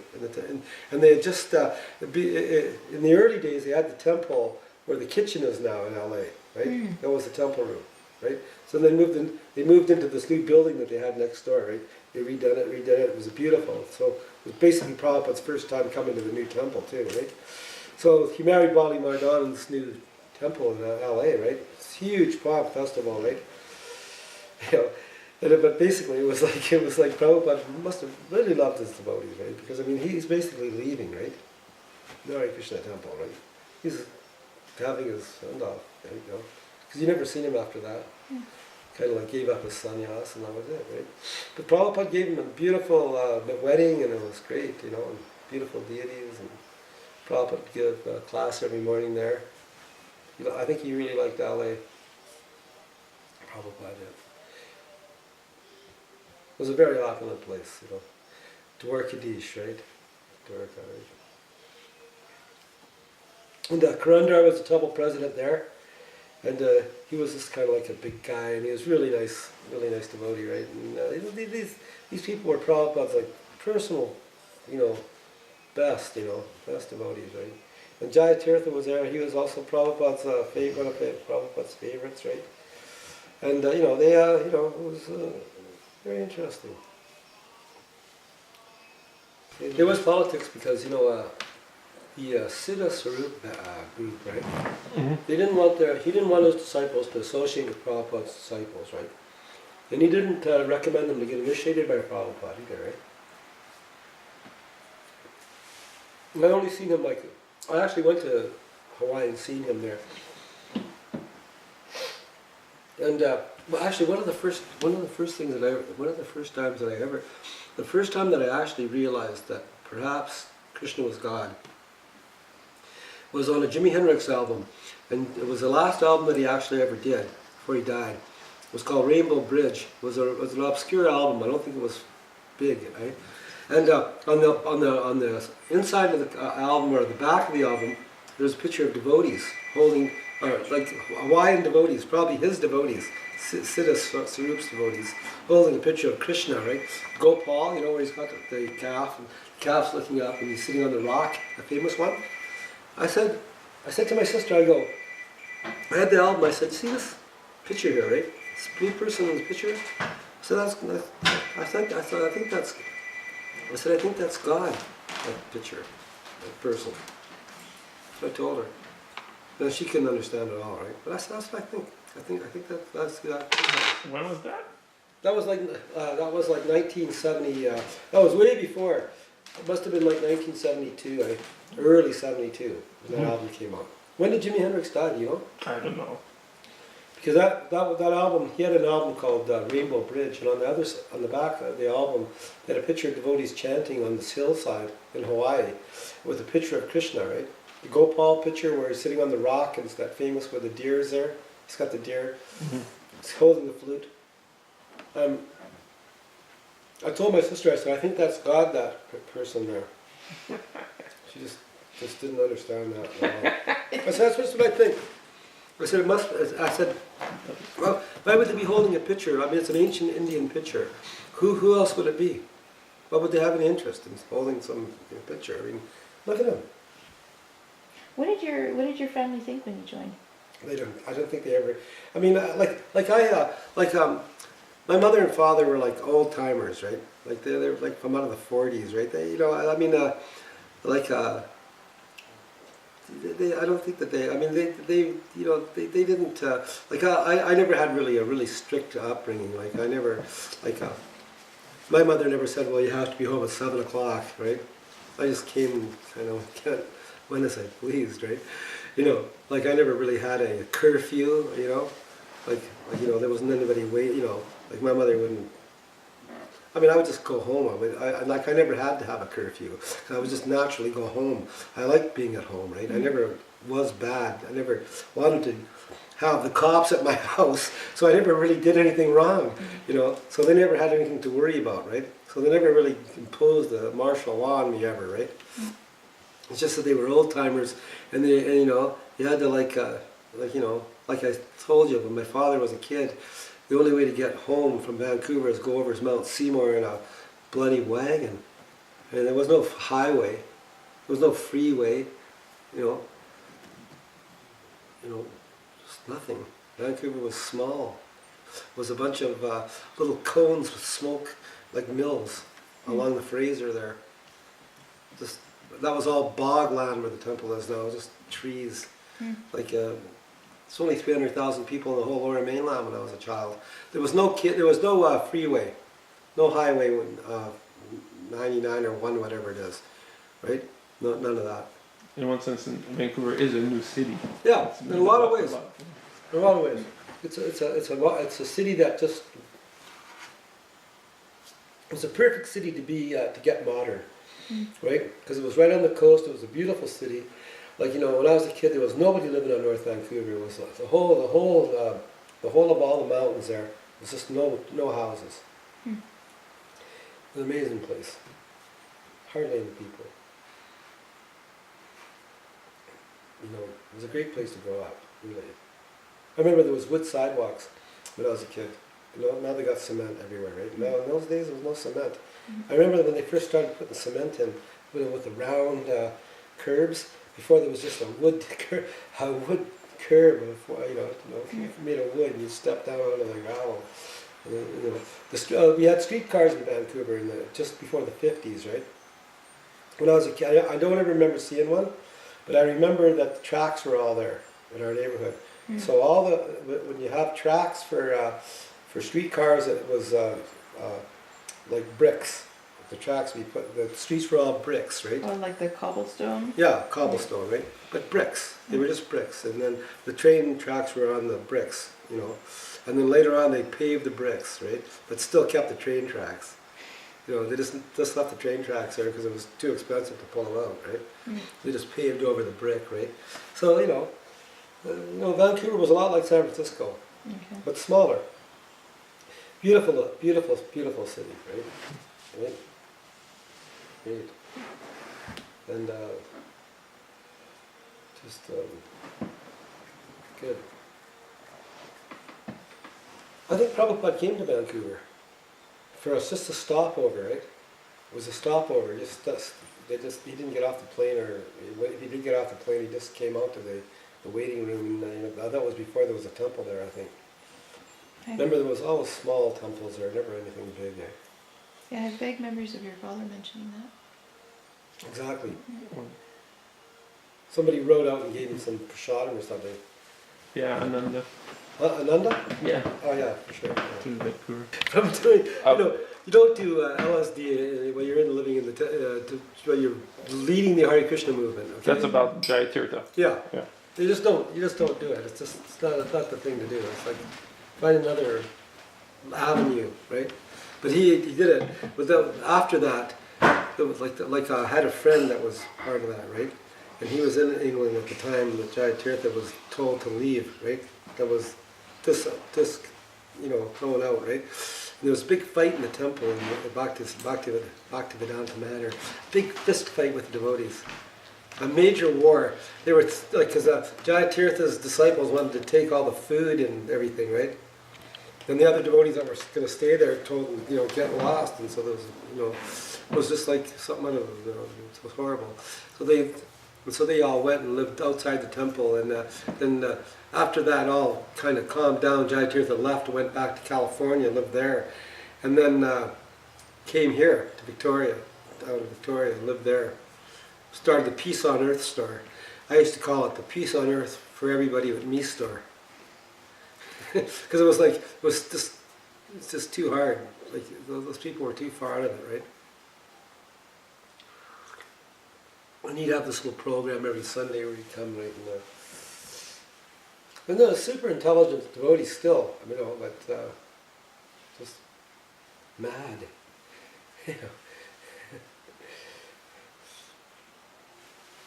So, I left Victoria just to get away from all those people, right? I can't be around these anymore. And then shortly after that, he was killed, and I knew the guy that did it, and it was like, I could tell something bad was going to happen. I even told my friend Neil that somebody was going to die, and I said, I don't know who it is. It's just not good. I can just feel bad, because they were all mad. I'm doing LSD, I guess.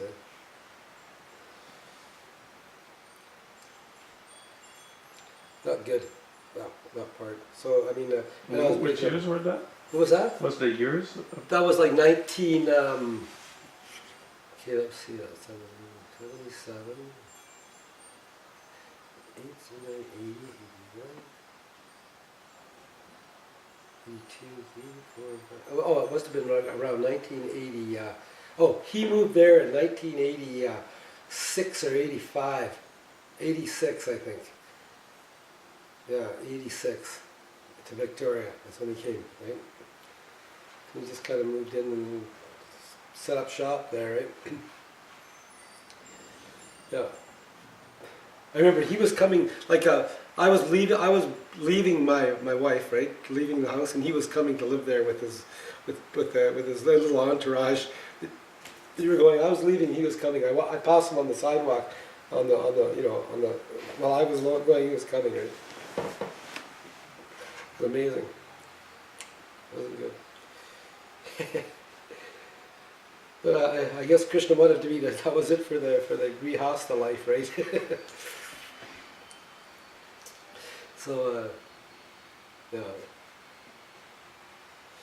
then I was incognito for a while. And but they built the temple in Vancouver from 1982 to 1985 also, right? So they had this nice temple that they had built, right? I moved from Warkworth in '84. I went back and they were just finishing the temple, right? So I was there for the grand opening, which was good, right? But what else?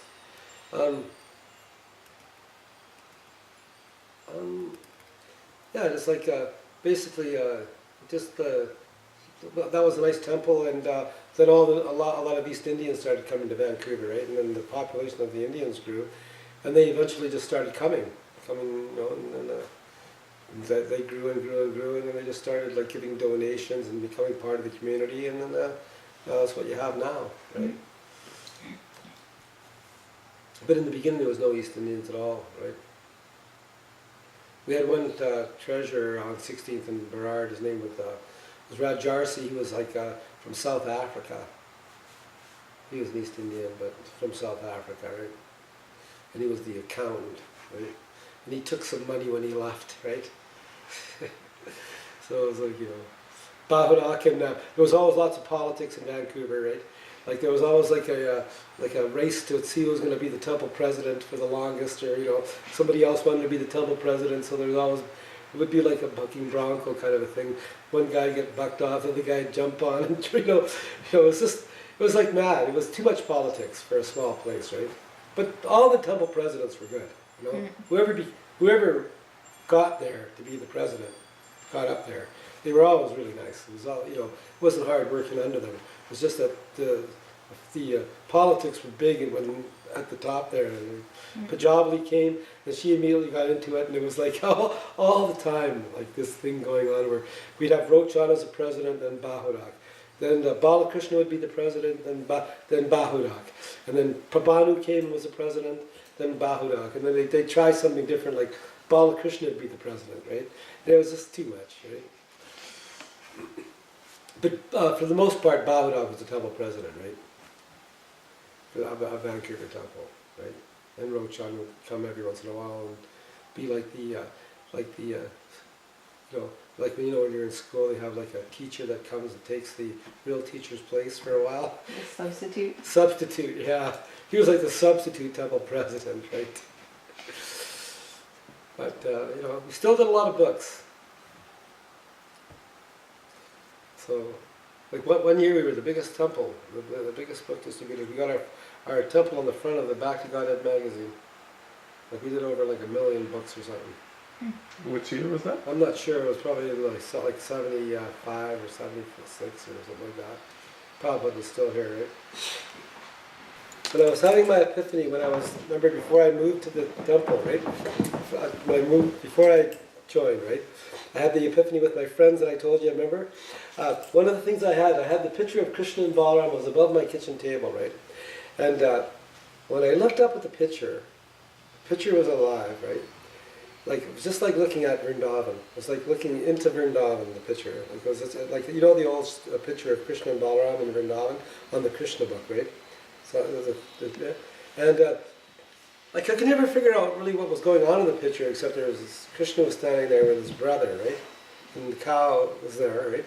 But actually what happened when I looked at the picture, the cow in the picture was nodding his, because that was, so we did he was nodding the cow was nodding the plow in his hand, right?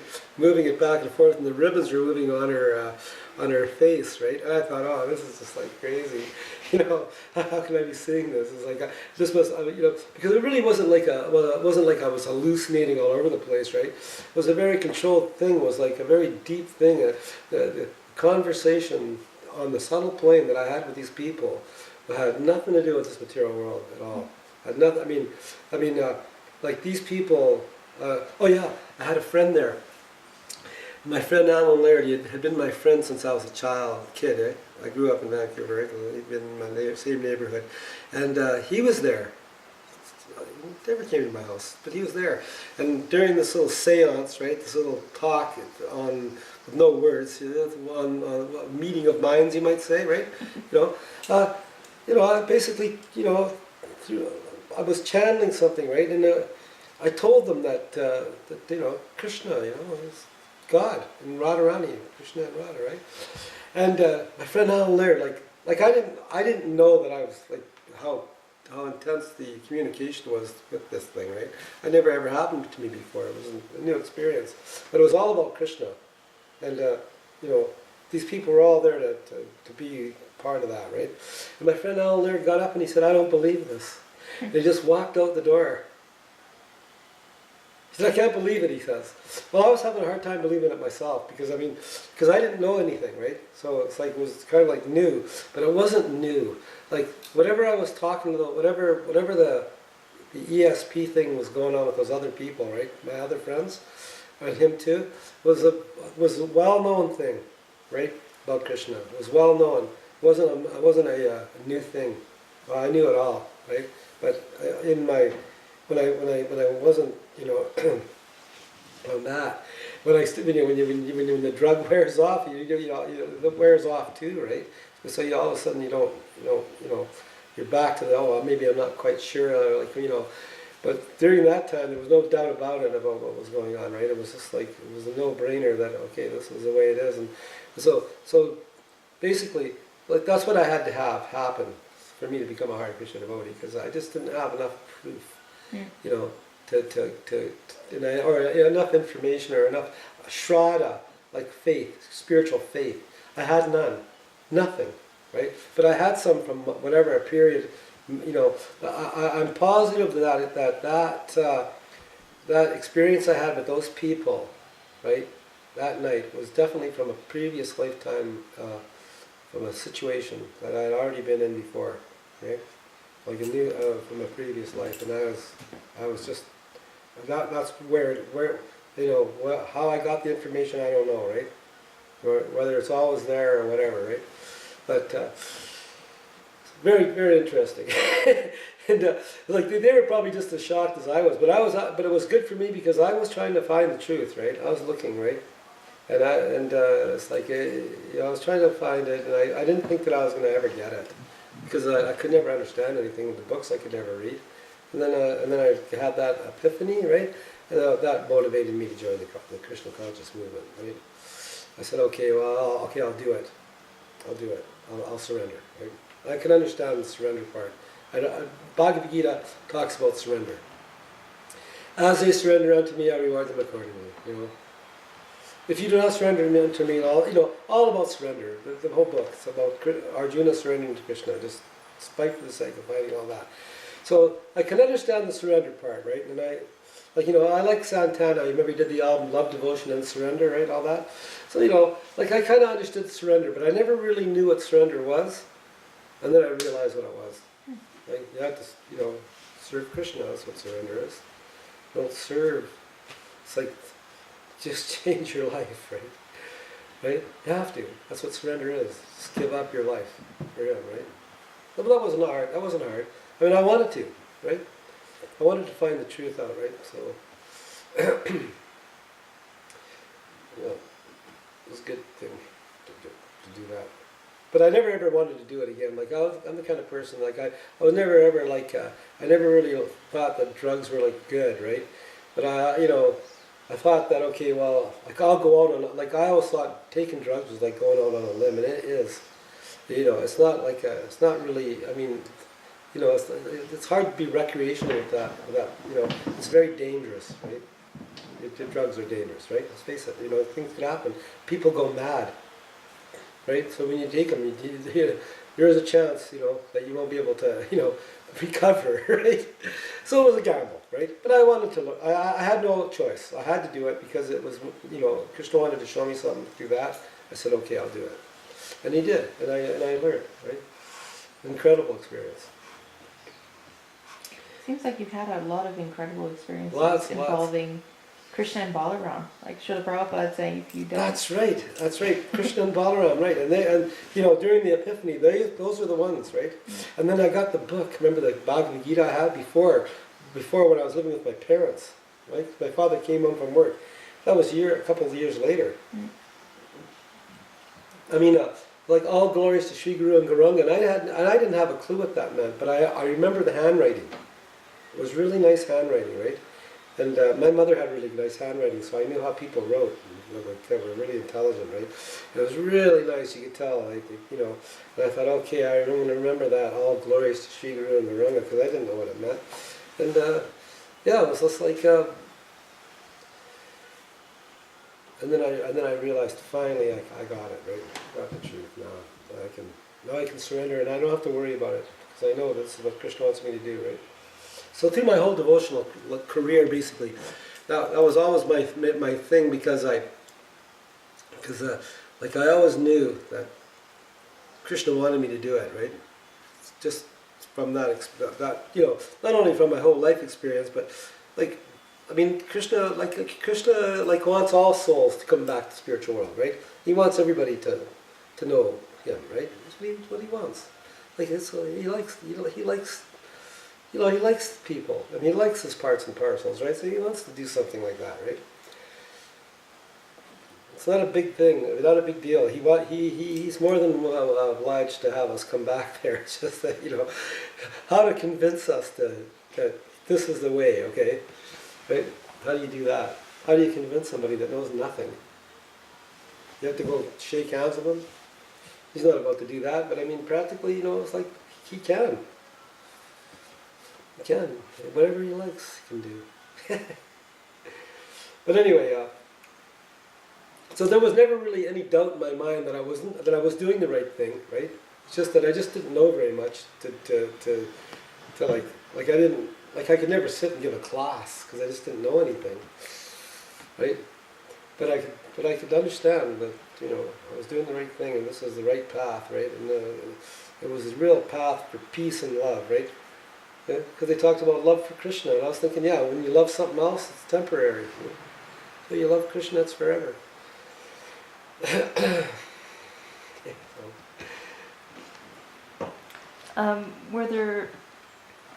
Were there ever times that you know, you really struggled being in the movement and questioned that, you know, like, what am I doing here? Well, I never ever questioned that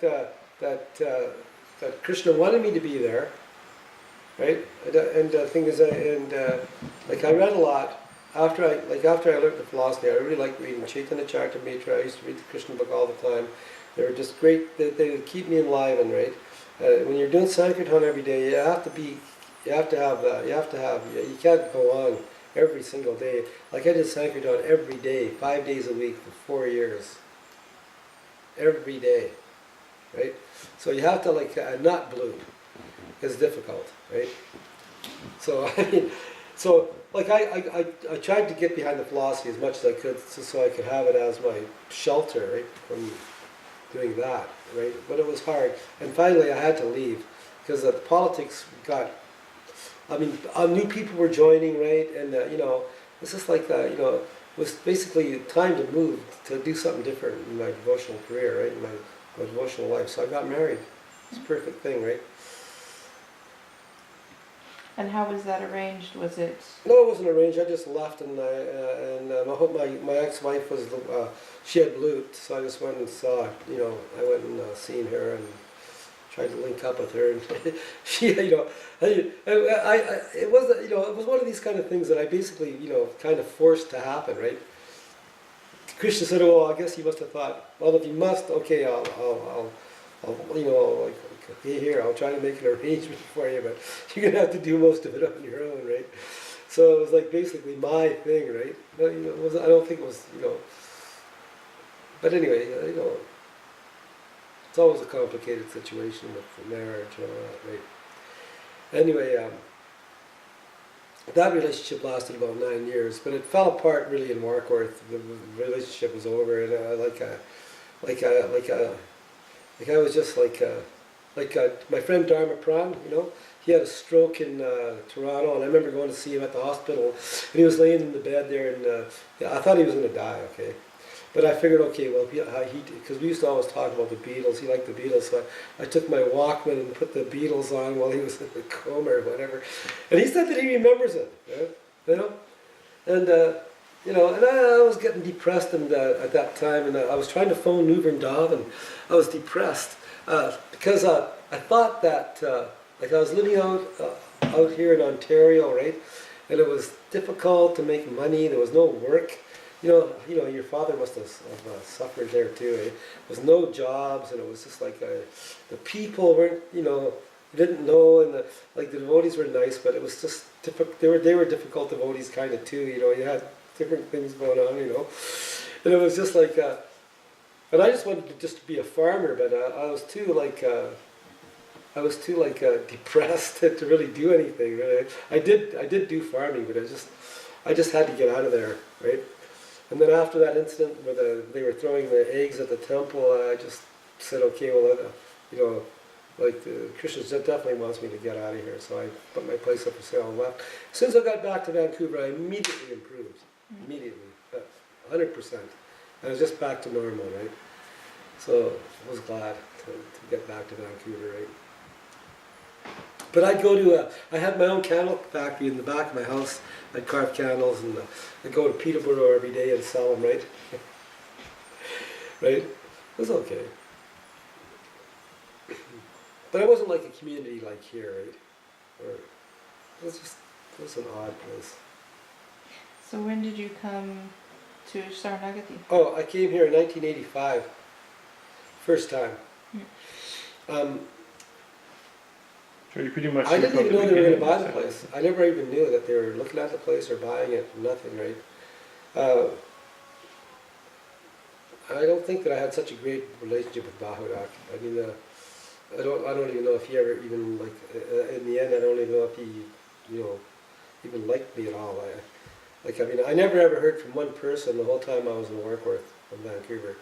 Right? Nobody ever phoned or anything, right? Except for my mother. But, you know, it's like, I didn't have a clue what was going on here, right? But I knew that I wanted to come back to Vancouver, right? So, you know, you can relate to it a little bit better, right? And, what was your question again? When did you first come to Saranagati? Oh, 85. Yeah, so I came here, and there was only a few devotees here at the time, right? Just a few yurts down here, they had a few devotees, and I just came for a couple of days and then I left. And then I started coming here regularly, like about 10 years ago. Or, around, can't remember now, around 1990 something, right? Early 90s, right? Yeah. So you moved to Ontario when? In '82, but they hadn't. See, they didn't have this farm then. But I never even knew they were looking for a farm. I mean, I was living there then. Right? But I was impressed with this place. It was more like, you know, like the other farm we had was like small, 80 acres. The The Bridesville farm. Oh, okay, that one. Soyuz, right? The Rock Creek it was called. It was a small farm and not, you know, hardly any. There would be nothing like this place. Nothing. And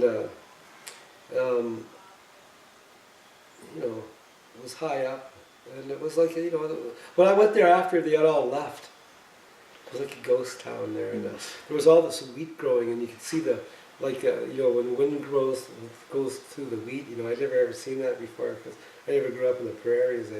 You could see it was like a ghost going through the wheat, like the wind. It was amazing. It was a beautiful place too. I think they sold it for $80,000 after they invested over $500,000 into it. So Jagannath Jewelry basically lost their shirt with that place, right? Mm-hmm. They took all the cows, you know, they had to build a brand new barn, cost, you know, a lot of money, right? That Jagannath Jewelry supplied, right? Mm-hmm. And then they just left it. And then they got this place. When was this place purchased? I think it was purchased in '84. Could have been late '83. Baudak got his pilot license, and him and Snare were, I guess they flew up here and went around and seen it, right? And then made a bid for it, right? And how many acres is here? 1,800. something like that. Goes all the way from south end down there, all the way down the last house you can see, way down at the back, all the way to Ballas. Ballas isn't part of it. It's not part of the community. I'm not part of the Saranagati. It's an independent owned place, right? They actually leased this place for 99 years. With the contract that the kids, whoever, they can redo the lease after 99 years, right? So it's leased. Leased. The whole Saranagati is leased. It's not bought. Well, I mean, it's bought for 99 years lease, right? Which is the lease is transferable, right? I guess but it's all actually. I guess it's technically owned by somebody else. That's what a lease is, right? Yeah. You buy. They own still. You own till the lease is up, right? Which I don't know how good of an idea that is. Yeah, because there's the things with the cows also. That's It right. probably has to do with the owner. The owner can have Well, the no, right he's not. to- No, it's not. Well, I know. I'm not sure who the owners are. But these people are devoted to the owners now. I mean, I'm not positive about that, okay? But I think that's what the program is, after 99-year lease, right? But yeah, the thing is, there's a provision in agriculture where they say that if there's no fence up, right, then the cows can roam free. So it's a grazing law. That the only way you can keep them from not grazing is put a fence up. So it's your responsibility to keep the cows out. So the natives know that. You just drop all their cows off, right? The cows are really a pain because but they're nice. I mean, we love cows, but you never see the same cow the next year. They all go, right? Yeah. So they all get slaughtered, right? And the thing is, they make a big mess too. They get into everything. Like the little calves are just like kids. If you have anything outside, or they'll get in and they'll break it, and they get into your garden. Everything, just So, but that's okay. They're gonna try to do something about that. They're in the process. It just takes a while, right? Because the natives aren't about to stop dropping their cows off, right? And the native does have a place here, right in the middle. I don't know why they didn't buy that house. Maybe it wasn't for sale, eh? But he just built a nice big house there. Now he's right in the middle of the whole situation, which is okay. You never see him, right? But this place is great for agriculture. Great place for agriculture. Great. I mean, you wouldn't believe what grows here. I mean, anything will grow in Ashcroft. Anything. You can grow peaches, apricots, cherries, plums. Unbelievable melons. It's a short growing season, but very hot. One of the hottest places in Canada. Lytton's the hottest place in Canada. Lytton. 50 kilometers away. This place gets really hot. There's rattlesnakes here too. You know that? Big ones. Do that. Yeah, there is. But I think it was a good idea to get this place. And you've been here 10 years now? Well, I just lived here for a couple of years now, but I don't own a piece of land here. I'm just a guest I live with Francis, right? So you came back Yes. in I have my bus. I have a bus. I Sorry? have a bus I live in. Okay. Right. It's not a school bus, but it's been converted. It's got all the windows have been taken out. It's like an RV, right? But it's kind of boring, but it's okay. I don't really mind. I mean, I don't like living in the city, right? I mean, I don't need a lot. It's great for me, right? It gets cold in the wintertime, but I got a big wood stove. I don't know if I'm going to stay here another winter, though. Well, that's the good thing about the bus. But I was staying at Duty Dars, right? And they bought Duty Dars, what's his name? Hanif. You know Hanif? They have the A-frame over there? That A-frame, when you're on the main road, there's a house that looks like an A-frame. It's got a blue roof. Right over there. In front of the lake. the lake. You didn't. And they filmed the movie there. They filmed the movie in this valley. It was called The Sweet Hereafter. Okay. Do you remember that? I remember the title. That's a great movie. It's actually in the movie.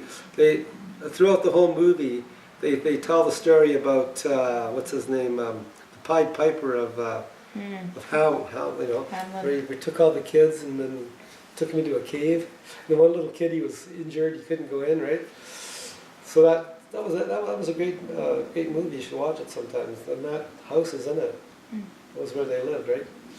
But yeah, I mean, Duty Dar used to own Swami Mills, right? And they used to have a full-on mill there. Still is. You can still see it. What kind of mill? Like a sawmill. Mm. And he used to cut down trees, saw them all up. Duty Dar built all these houses around here. Him and Gorney Tai, I think they probably even helped build this one.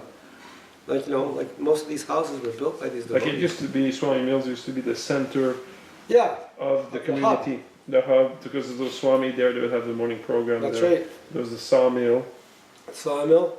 and they helped build the houses. That's right, that's And right.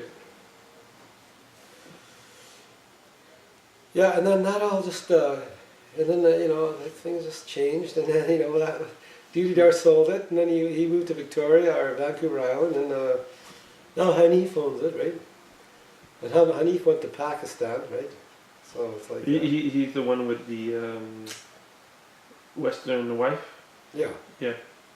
There she's an initiated disciple Yeah. of Gopal Krishna. I don't know. Maybe, right? Hmm. But so I was living there. Because I bought that bus off Duty Dar, right? So I just moved the bus to Francis's and got the view there, right?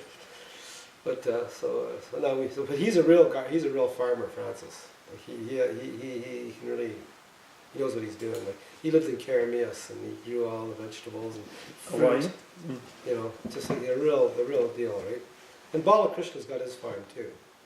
So you got two people that are farmers here that know what they're doing.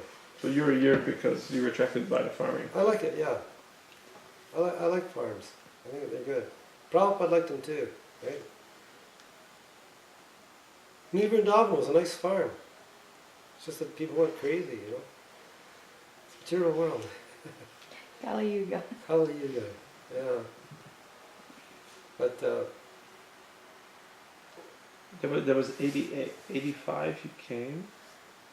85 you came back. no, 85. While I was living outside the temple from about. Remember, I got married in 1977, before Prabhupada left. Then he left in November of 77, and then I was married, and I was married all the way till 86, and that was it. And then I moved back to Vancouver, and I was a fringy there, and I never joined the temple again, right? It was already too different, right? You couldn't just, it wasn't like the same anymore. It was like everything changed by that time, right? So how does that affect you? Because I mean, you Doesn't really sort of affect grew me. up in Krishna consciousness in Yeah. a very different environment, Yeah. and it's very different now. So how does Well, I was glad that the East Indians came and helped the devotees, right? Because I mean, the thing is, it's like none of the devotees had jobs. I mean, we just got into selling stuff, right? Like that they made, like paraphernalia, right? That was what our job was, right? We basically sold record albums and candy canes for like just ridiculous. And we never were trained up to work per se, right? So it's like it was okay, but the thing is, I mean, still we never had any work. It's like like the East Indians never came and said, okay, well, come work for our company. Like we're still, depending on them still to help us with our temple, because now we had a huge amount of money that we owed, right, for a big temple in Southeast Marine Drive, and they were coming and they were offering their support. And then Gopal Krishna became the head of the situation. He's an East Indian, right? So I mean, it's like he wants to have East Indians in his thing, right? So I guess way down deep inside, and it's like, who am I to say that they don't? That the East Indians actually think, well, this is our culture, we should know. Thanks for everything. I'm saying, like they do have a right to think like that. It is their culture, isn't it? It's not our culture, right? Per se, right? Well, when you think about us, well, not you though, but like, like about us, I mean, like the normal white, Anglo-Saxon. He's not, a Hare Krishna devotee, right? So it's their culture, right? So they feel more close, right? So who are we to say, oh no, it's not your culture, it's our culture, it's not ours, right? Like we're like new, right? At least in this lifetime, right? But we have been here before. So the thing is, there's every possibility we could have been in the culture before, and then we were born. And then Krishna says, where they leave, I preserve what they have and give them what they lack. So from another life, maybe some devotional service, and then Krishna goes, okay, well, okay, now you can start here, right? With pure devotee, Prabhupada, right? Mm. Which is pretty good, right? You get Prabhupada as a guru, right? Considering all the choice you had, and the vast amount of choice you had for a spiritual path at the time, 1972, 73, right? Right? You know what I'm saying? You had a big choice of people that you could, like, if you read Radha Swami's book, he met everybody practically. Right? There's the buffet of The spirituality. buffet, yeah. It's like, but there was no, like, because of my epiphany that I had no doubt. And not only that, but I didn't even have, before I wasn't interested. I already knew, kind of like that thing, right? Like I knew, like with the Bhagavad Gita that I got, because I figured that he was trying to find me, right? Krishna was trying to find me. He's going to find me. He's going to find me, right? You know, if there's a God, he's going to help. He's going to come. I'm going to find out, right? Hopefully. And then when I got the Bhagavad Gita, it was like, okay, well, okay, I like this book, you know. So, but yeah, I mean, I think that yeah, it's like a.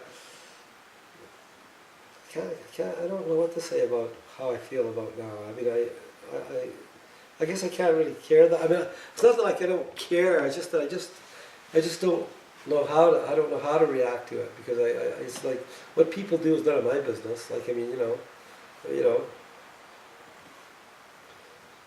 I just sometimes when I go to the temple, I feel that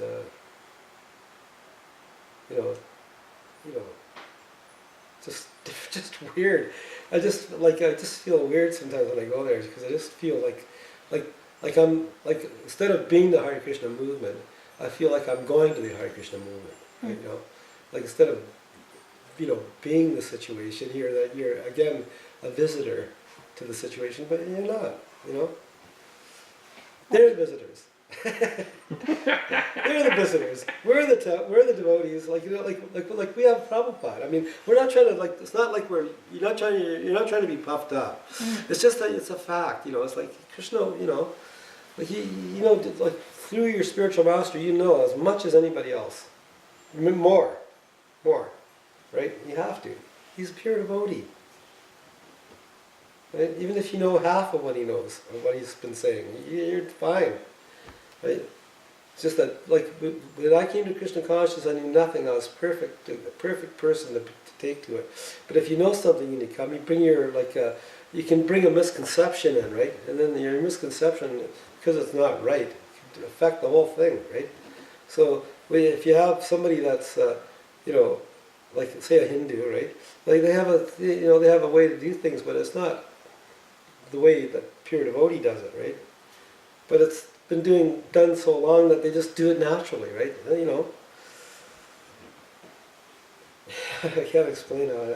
It's like difficult. Well, there's ISKCON Hare Krishna culture brought by Srila Prabhupada, Yeah. and there's Hindu culture. That's right, Hindu culture.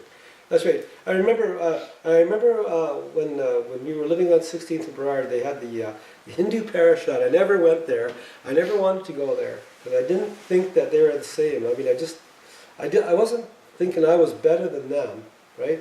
But I just didn't want to go there because I just didn't want to be like, I didn't want to have the whole, like their whole philosophy too, right? Because I was still trying to figure out Prabhupada's philosophy, right? Right? And he had lots of trouble in the Gaudiya Math, Prabhupada. He said that he was always surrounded by people that didn't want him to be successful, right? You know, so, but everybody wants to serve Krishna. So I mean, I like the idea that people came to the temple to serve, right? Because the mood has changed. Well, I guess it had to. I mean, because all the devotees left, for one thing. Like, all the devotees that were in the temple when I was there, they're all gone, basically. There's a few hanger-oners, right? That, but the devotees that could leave went. They left, right? Why did they leave? I guess they just got disillusioned by it. Or, you know, I guess, I mean, like Maya, I mean, like, you know, I mean, the situation can be in Maya. The situation can be in Maya, right? But you don't have to be in Maya, right? But you can be in Maya, and the situation can be in Maya too. So, you know, then you're doomed, right? Because then you're going to leave, right? But if you can see, you have to just basically always remember that, like, it's not about the institution or anything. It's like you're still looking for Krishna, right? Are you? I mean, you have him now, kind of, but you're still like doing it, right? I mean, other people when they come, you know, they have their own relationship with Krishna, right? But I mean, yeah, it's like people just left, and so there was a big void of devotees, right? So the temples have to have people in them, and like a lot of East Indians moved to Vancouver. I mean, it's like I was a longshoreman before I became a devotee, and there may be one or two East Indian people there when I was working there, maybe, and now over 50% of the dock, the longshoremen union is East Indian, and when they have an election, they just elect their own, right, East Indians, right? So like you know, so I mean, like they have a tendency to they're very good, they're very together people, right? I mean, it's the natural thing. It's like, if you put your energy into something, then you should have something to say about it, I guess, right? So who was leaving? Was it Grihastas? Was it Brahmacharis? Everybody. Was it everybody? Everybody. Just like a few people stayed. Did they just leave Vancouver, or did they leave the movement? I guess they would just, I don't know where they went. You never seen them again, so most of them, right? Most people that came through Vancouver were transient anyway, right? So basically the East Indian kind of took over. They did. And because a lot of the devotees were transient. Yeah. And they kind of who stayed? That's was right. The East Indians. Well, yeah, because Bahudag left, right? He was the temple president. He went. And then Jagavinda became the temple president, and then Gopal Krishna was the GBC, right? So Gopal Krishna got Kratu involved, right? Kratu went out and preached all the East Indians to come and join the temple, right? Because he's an East Indian, he didn't go out of his way to preach to white people, I'm sure, right? And then he told he's a good preacher, right? And so that they came, right? And basically, we were just it was the new Hare Krishna movement. Is basically what it is, right? So it's just another aspect of it. It's just like a band. Like you can have like 5 members of a band, right? And 4 of them can quit, but there can be one guy that was there from the original. They could keep the name of the band and have all brand new members, right? You know what I mean? Right? Like yes, that was a big group in the old days. That's what happened with those guys. They had like 5 members of the band, 4 of them quit, so they didn't or were asked to leave, and 4 new members came, and they became yes, right? But then they got together out later, and but they were great, right? But I mean, that's kind of like what happened, right? So you can't really blame them, because there was nobody else, the people left. I left, right? So I went and moved to Warkworth and came back. I lived in Vancouver. I lived outside the temple. There was no more. The householders lived outside the temple, right? I mean, and then I moved to Victoria, right? And then I moved back, and I was just associated with fringies after that, because you couldn't go to the temple anymore like it was before. It was just different. Like you just kind of went as a guest after that. So the devotees actually became guests at the temple, right? And were there still devotees living in the temple? temple? Oh yeah, of course. It was just totally different. Just different because there was more. There was just more people and more East Indians, of course, right? And then they don't necessarily know you. They don't know. Well, they might know you. They know you. I mean, they see you. I mean, I liked them. I mean, I always sat and talked to them and everything, but it's just that it just kind of like.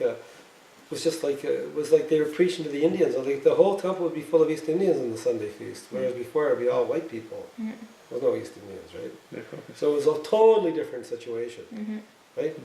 And still now, I know I live there in Totally. Vancouver, and the focus is there. Is how can we Yeah, preach to the Indians? that's right, that's Yeah. right.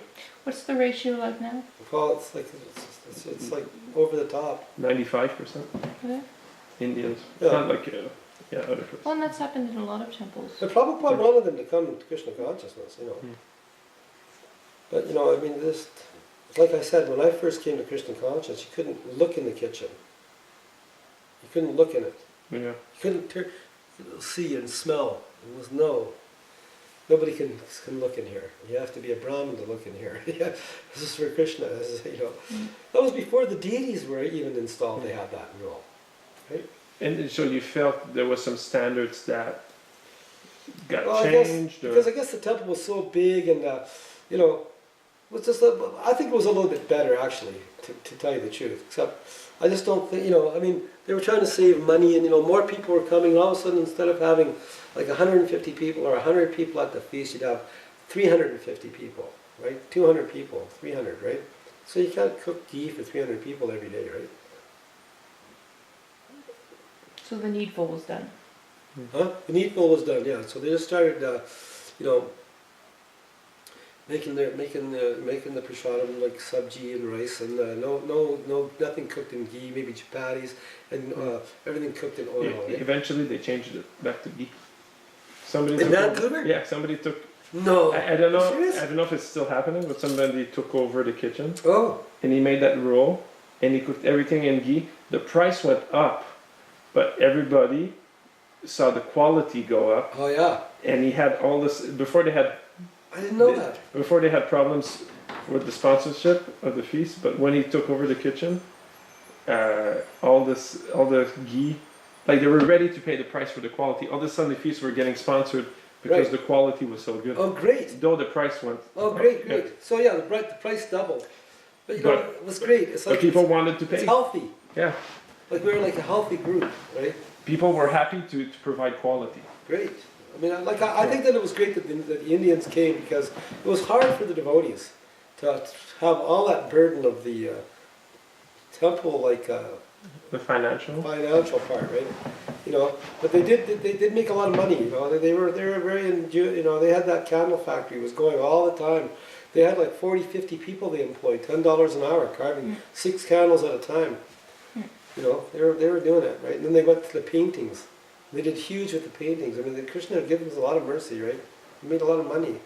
Through the paintings, I think they bought this place. Just people that were going selling paintings. I mean, it must have been, you know, it was good, right?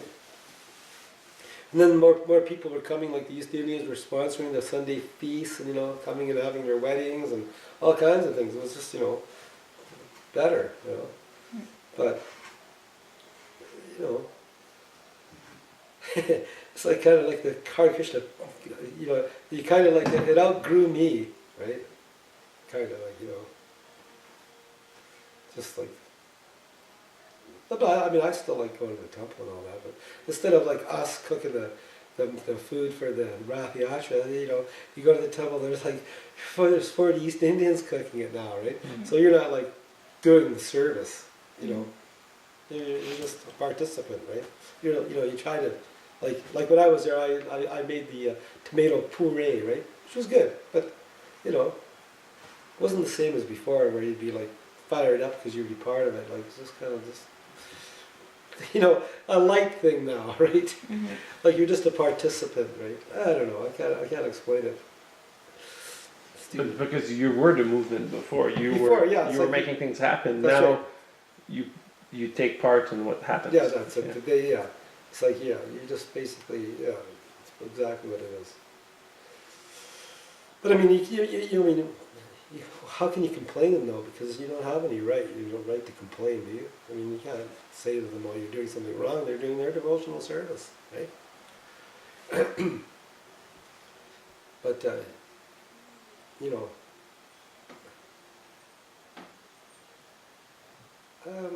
yeah. It'll be interesting to see what happens. I don't know what it's like now there, because I haven't been to the Vancouver Temple for 2 years. So, I mean, I was there for Rath Yatra 2 years ago.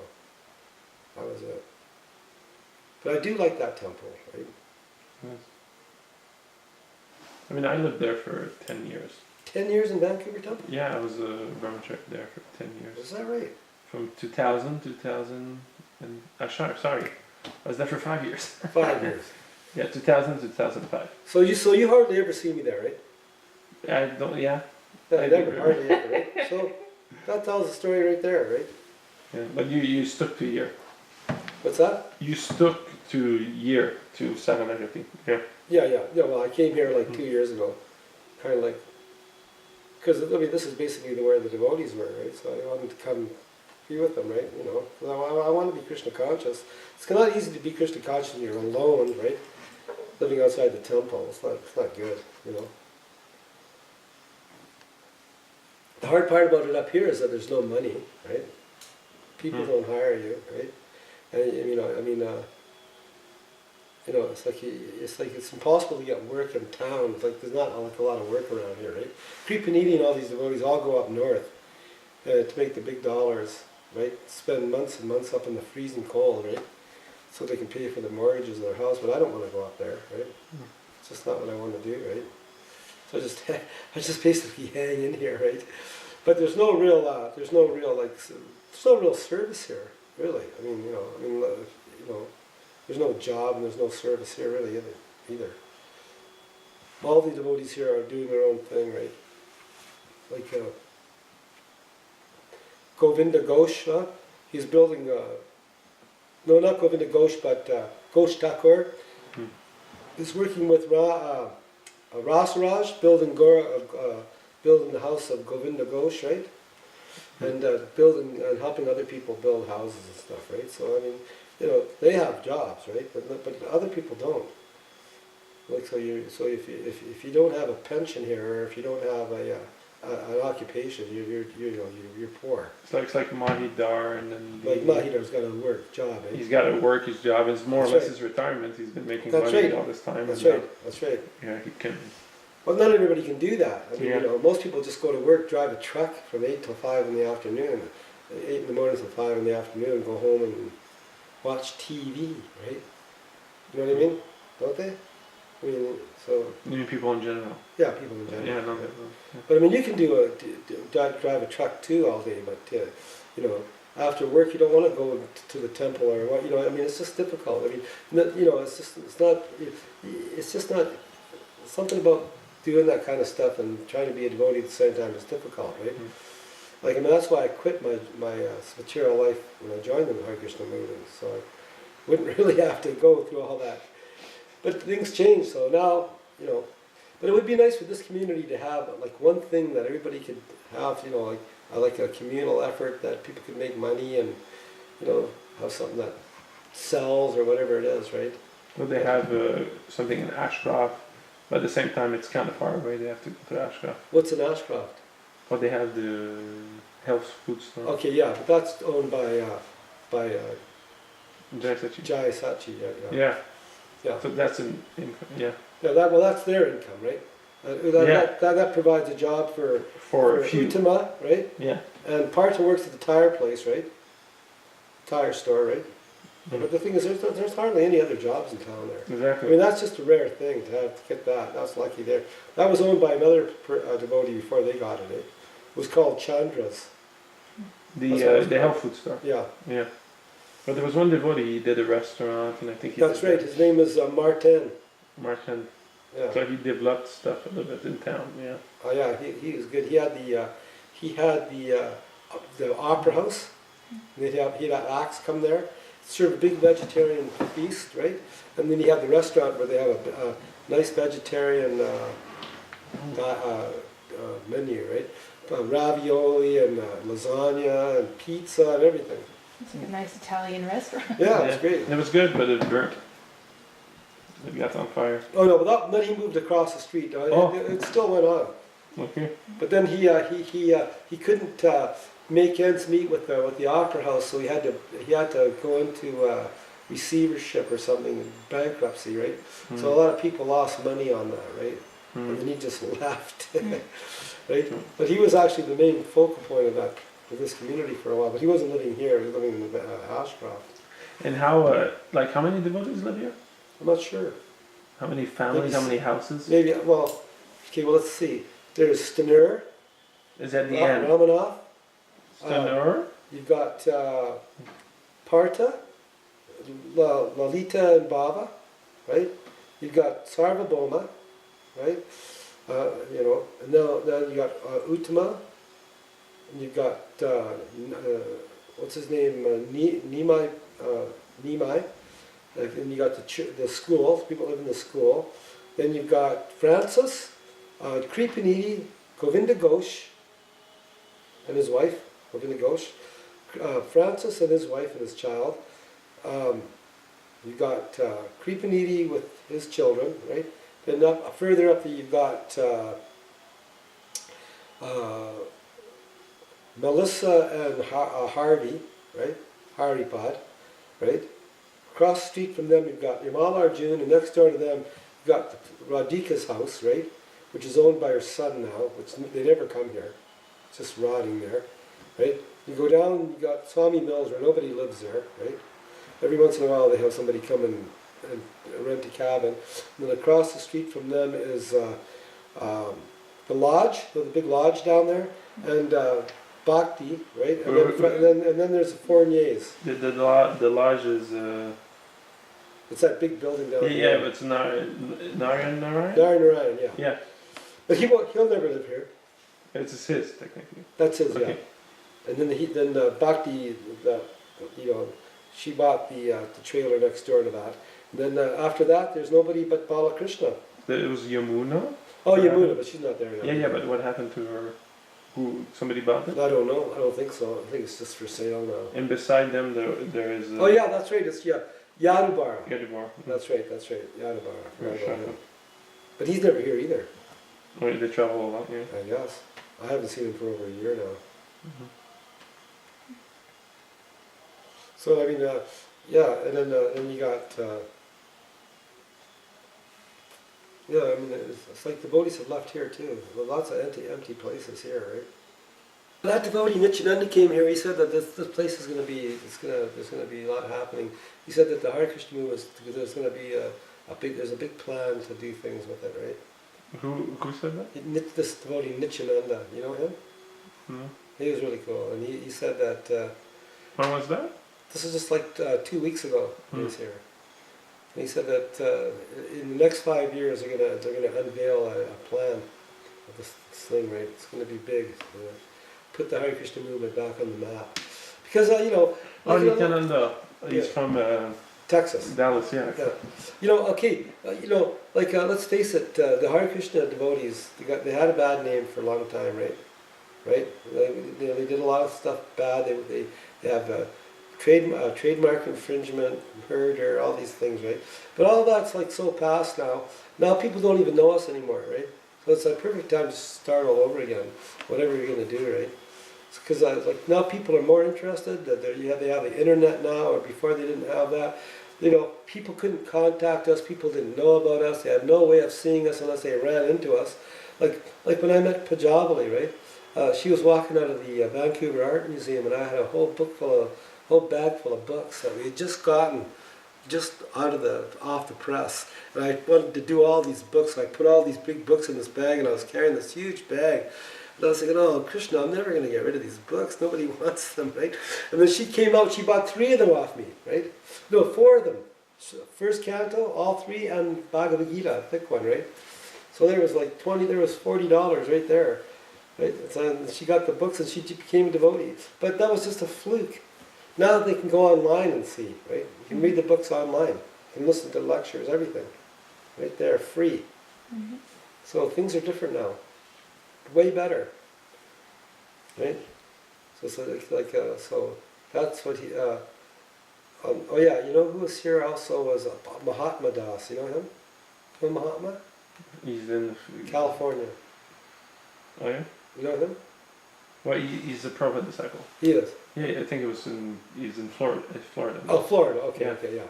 But he came here and he recently, yeah. And he said that oh no, you know who it was? It was Partha's son's father-in-law, Krishnadas. You know Krishnadas, right? Is that his name? Krishna? Yeah, Krishna Das Kaviraj. Is that his name? Krishna Das Kaviraj? He works in the hospital in Toronto. Yeah. Yeah. Yeah, he said that. Now when you go on Sankirtan, he goes, nobody even knows anything about it. It's like it's all fresh again, right? So it's a perfect time to start over, whatever it is that Hare Krishna is going to do, right? Get a fresh start, right? Forget about all that past, right? Those are just things that happen in life anyway. Can't be perfect,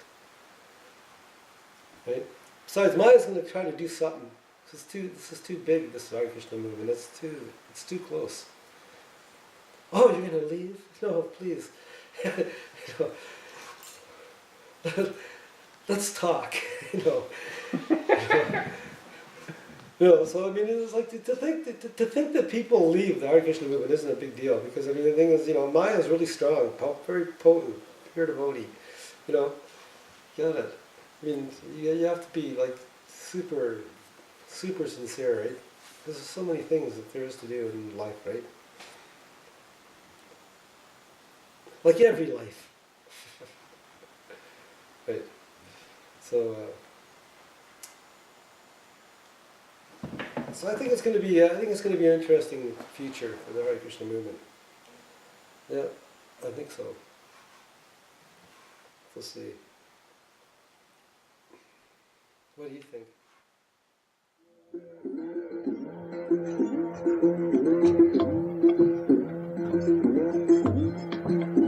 Hare Krishna.